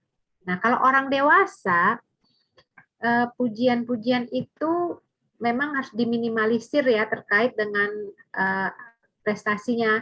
Ini karena memang bentuk perlu, orang dewasa itu perlu dipuji, misalnya aduh masakannya enak banget deh ya, atau mungkin misalnya suami membantu istri mau mencuci, alhamdulillah punya suami baik banget. Nah, itu kan pujian juga, tapi pujian sesuai dengan apa yang telah dilakukan. Sayang sekali mah istrinya mau bantu nyuci, aduh bersyukur deh. Nah, itu kan bentuk pujian. Jadi pujian itu yang dikaitkan kepada Allah gitu ya. Jadi bukan atas prestasi dia sendiri. Ya misalnya pokoknya yang dilakukan oleh Rasulullah dalam memuji sahabat itu kan tadi 2 ya, memuji di hadapan orang lain ya sebagai motivasi, atau di hadapan dia tapi dengan bentuk doa.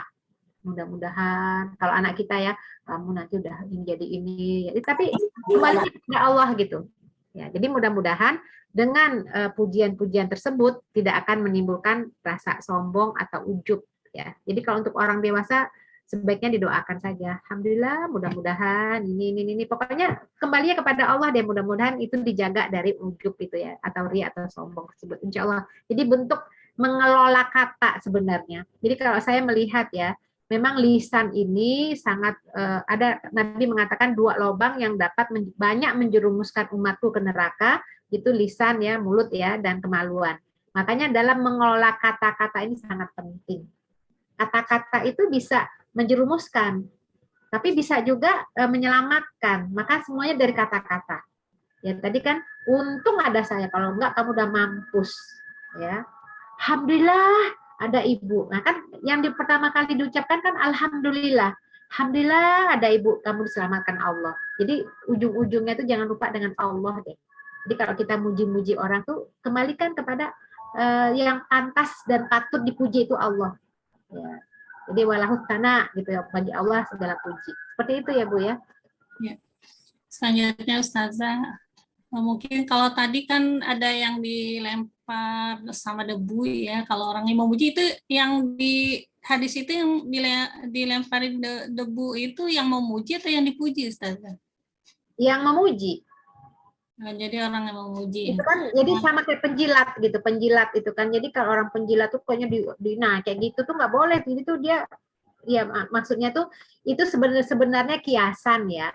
Kiasan bagaimana tidak dibolehkan seperti. Jadi jangan tekstual kita pahami, ambil siapin aja tuh debu tuh. Nanti kalau ada yang muji dilempar, nggak begitu. Itu lebih kepada apa namanya kontekstualnya.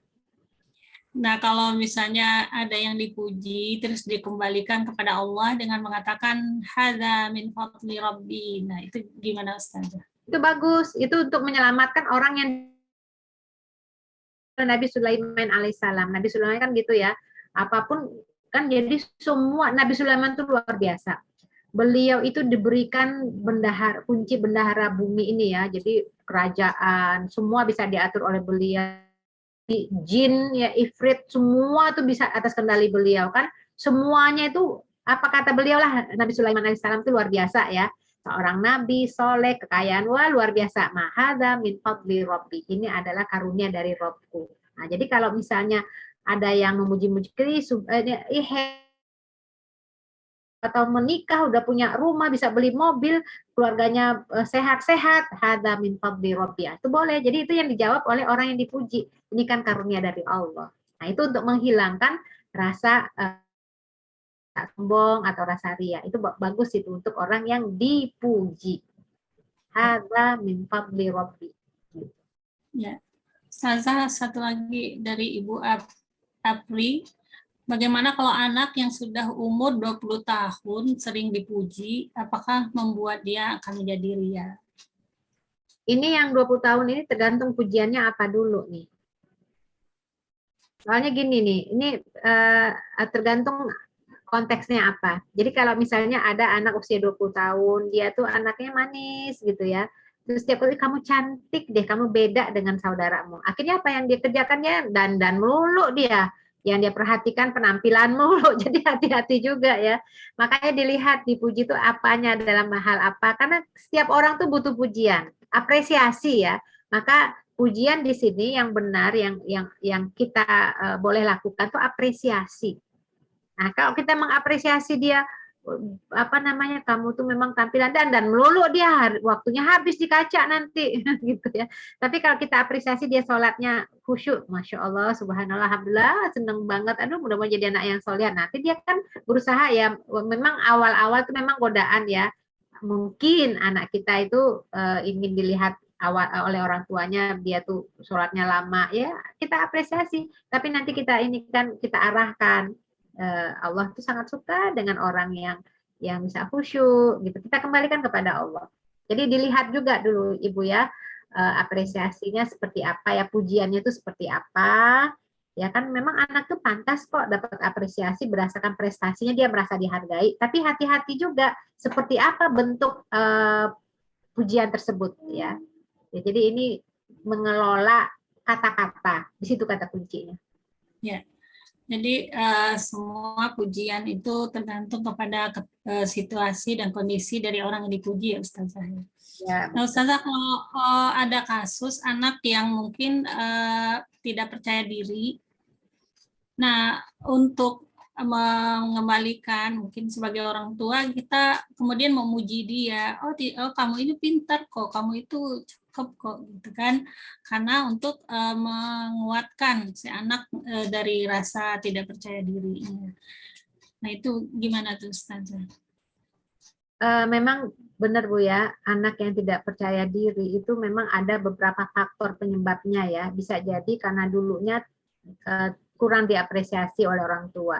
Bisa juga karena sering dicela, sering dikomentari oleh orang tua. Belum apa-apa udah dikomentari ya. Jadi artinya anak itu tidak berani untuk berbuat, ya tidak percaya diri. Banyak faktornya secara psikologis ya. Jadi yang seperti ini kita anak-anak yang dibully ya Ustazah. Ya, apalagi anak-anak yang pernah jadi yang dibully itu ya. Jadi memang untuk anak-anak yang seperti ini, pertama, jauhkan dia dari lingkungan pembulian tersebut. Itu lingkungan yang tidak baik yang dapat menjatuhkan mental ya. Jadi itu satu. Kemudian yang kedua, anak-anak yang dibully ini memang butuh rehabilitasi yang intens ya. Karena sudah menyentuh rasa percaya dirinya. Jadi dia dilatih aja dulu bertahap, itu butuh waktu ya. Nah, kalau nggak apa-apa, sering kamu tuh setiap prestasi dia itu apresiasi. Setiap apa yang dia bisa lakukan kita apresiasi. Sementara lingkungan yang pembuli itu jauhkan dia. Ini memang masalah kita di sini, apalagi anak-anak di sekolah umum itu kan tidak sama ya, pola asuh dari kedua orang tuanya itu kan tidak sama. Saya izin sebentar ya, antar. Ya, silakan Ustazah.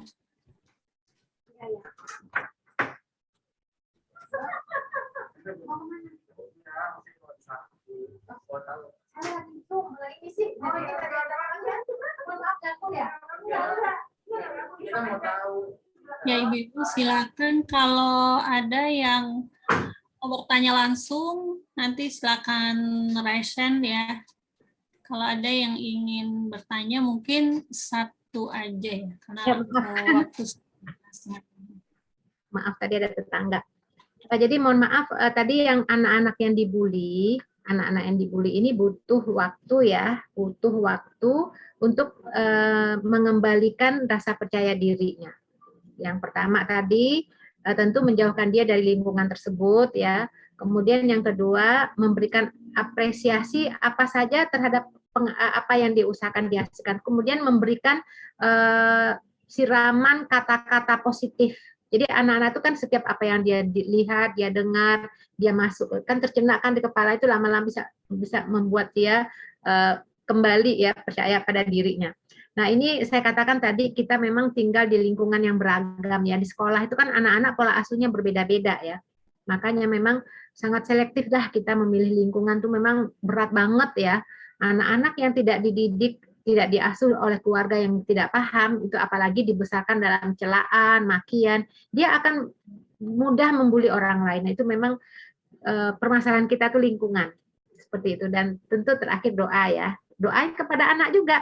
Bunda selalu doakan kamu nak, kamu mudah menjadi anak yang sukses, berhasil. Maka kita lihat ya ibu-ibu ya, betapa banyak orang-orang yang dulunya itu dibully, itu akhirnya menjadi orang-orang yang sukses. Itu banyak banget itu ya. Banyak sekali orang-orang yang dulunya itu diolok-olok oleh orang ya, oleh orang lain, dihina, dimaki gitu. Jadi gini, kita bisa memberikan kepada orang-orang, kepada anak-anak kita ya, bahwa bagaimana mestinya orang yang dihina, dicela itu bukannya rendah makin tinggi. Jadi penghinaan itu ya, bullying itu kita bisa sampaikan kepada anak-anak kita. Itu adalah jalur kesuksesan atau kalau bahasa kerennya itu DNA kesuksesan. Karena kita lihat banyak sejarahnya orang yang dihina, dicela, dibully itu menjadi orang yang sukses nantinya ke depannya. Misalnya contoh mungkin pernah dengar ya kisahnya Pak Jamil Azaini ya, trainer itu juga dibully sama teman-temannya. Atau Jack Ma itu orang terkaya di Cina, atau Thomas Alva Edison itu ilmuwan. Itu mereka tuh dulunya tuh dihina orang gitu, tapi mereka menolak ya untuk membuktikan kalau mereka tuh layak untuk dihina. Makanya hinaan itu menjadi motivasi. Ya, jadi kepada anak-anak kita sampaikan ya bahwa hinaan itu adalah jalur sukses. Jadi tinggal bagaimana kita merespon bullying itu ya. Hinaan ini adalah bukti bahwa ini insya Allah nanti Allah akan meninggikan. Jadi orang tua memang perlu banyak baca juga ya, menceritakan kepada anak-anak kisah-kisah sukses yang dialami oleh orang-orang yang dulunya dihina. Jadi memang berikan masukan-masukan yang positif ya kepada anak-anak ya, mudah-mudahan mereka bisa bangkit insya Allah. Alhamdulillah di room chat sudah semua pertanyaan. Tidak ada juga yang raise hand ya, mungkin kita cukupkan Ustazah Ya, untuk sudah materi sore hari ini. Ya, kami ingatkan lagi kepada teman-teman semua untuk yang mau berdonasi kepada korban erupsi Gunung Semeru, bisa ada nomor rekening di room chat, bisa di-copy, dan silakan ditransfer. Insya Allah kami akan menyalurkannya secepatnya. Baik, Ustazah, untuk yang terakhir mohon dipimpin membacakan doa juga mungkin untuk saudara-saudara kita yang sekarang menjadi korban dari bencana erupsi Gunung Semeru dan juga yang sakit, mudah-mudahan Allah sembuhkan. Ya, mari kita beristighfar ya. Astagfirullahaladzim. Astagfirullahaladzim, astagfirullahaladzim, alladzi la ilaha illa huwal hayyul qayyum wa atubu ilaih. Bismillahirrahmanirrahim. Alhamdulillahirabbil alamin hamdan yuwafi ni'amah wa yukafi mazidah. Ya Rabbana lakal hamdu wa lakal syukru wa lakal mulku kama yanbaghi li jalali wajhikal karimi wa 'azimi sultanik. Allahumma sholli wa sallim wa barik ala sayyidina Muhammadin wa ala alihi wa sahbihi ajmain. Allahumma anta rabbuna la ilaha illa anta khalaqtana wa nahnu abduka wa nahnu ala ahdika wa wa'dika mastata'na. Na'udzu bika min syarri ma sana'na. Nabu'u laka bi ni'matika alaina wa nabu'u bi dzambina faghfir lana fa innahu la yaghfiru dzunuba illa anta. Allahumma shalli ala sayyidina Muhammadin tibbil qulubi wa dawaiha wa afiyatil abdani wa shifaiha wa nuril absari wa diyaiha wa ala alihi wa sahbihi wa sallim tasliman katsira.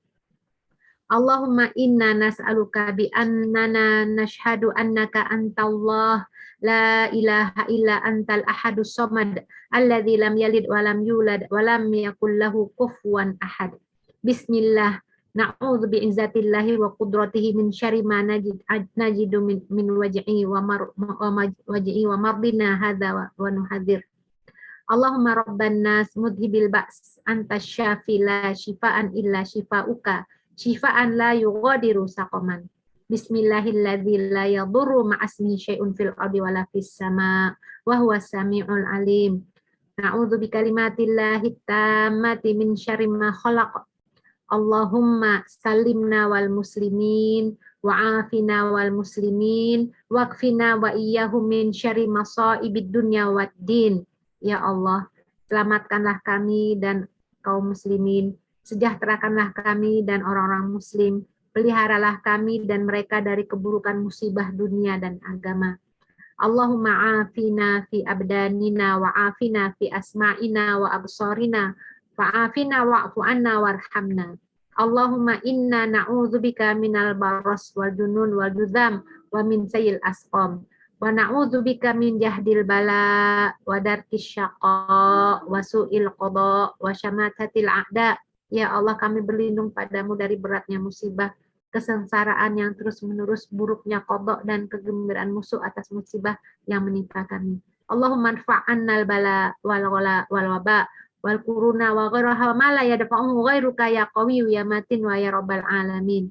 La ilaha illa anta subhanaka inna kunna minadh dhalimin. La ilaha illa anta subhanaka inna kunna minadh dhalimin. La ilaha illa anta subhanaka inna kunna minadh dhalimin.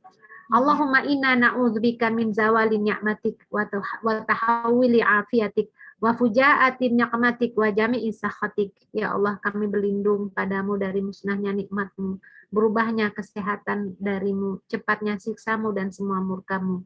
Rabbana zalamna anfusana wa illam taghfir lana wa tarhamna lanakunanna minal khasirin. Rabbana zalamna anfusana wa illam taghfir lana wa tarhamna lanakunanna minal khasirin. Rabbana zalamna anfusana wa illam taghfir lana wa tarhamna lanakunanna minal khasirin. Rabbana atina fid dunya hasanah wa fil akhirati hasanah wa qina adzabannar. Subhana rabbika rabbil izzati amma yasifun wa salamun alal mursalin walhamdulillahi rabbil alamin. Wa sallallahu wasallim ala nabiyyina Muhammadin wa ala alihi wa sahbihi ajmain. Walhamdulillahi rabbil alamin. Amin, amin, amin ya rabbal alamin. Ustazah, jazakillah khairan atas ilmunya. Mudah-mudahan kita bisa mengaplikasikannya, bagaimana kita mengelola hati kita ketika kita mendapatkan pujian ataupun ketika kita mendapatkan perkataan yang tidak menyenangkan, insyaallah ya. Dan juga terima kasih banyak kepada para peserta yang sudah hadir di kajian sore hari ini. Mudah-mudahan kehadiran kita di sini akan mendapat amal sebagai orang yang menuntut ilmu, dan juga Allah beri kita hikmah dan juga kesehatan. Dan insya Allah kita akan melanjutkan pada tema yang lain di bulan Januari, insya Allah pada pekan pertama setiap bulannya. Untuk itu kami juga mengucapkan terima kasih banyak kepada panitia rekan-rekan dari Majelis Taklim Tazkiyah yang sudah mempersiapkan acara, dan alhamdulillah acara sudah berlanjut dari awal sampai akhir. Untuk itu kita akan tutup dengan bersama-sama membacakan istighfar, hamdalah, dan doa kafaratul majelis. Astagfirullahalazim, astagfirullahalazim, astagfirullahalazim. Alhamdulillahirabbil alamin. Subhanakallahumma wa bihamdika asyhadu an la ilaha illa anta astaghfiruka wa atubu ilaik. Mohon maaf atas segala kekurangan dari acara dan juga pembawa acara. Wabillahi taufiq wal hidayah. Wassalamualaikum warahmatullahi wabarakatuh.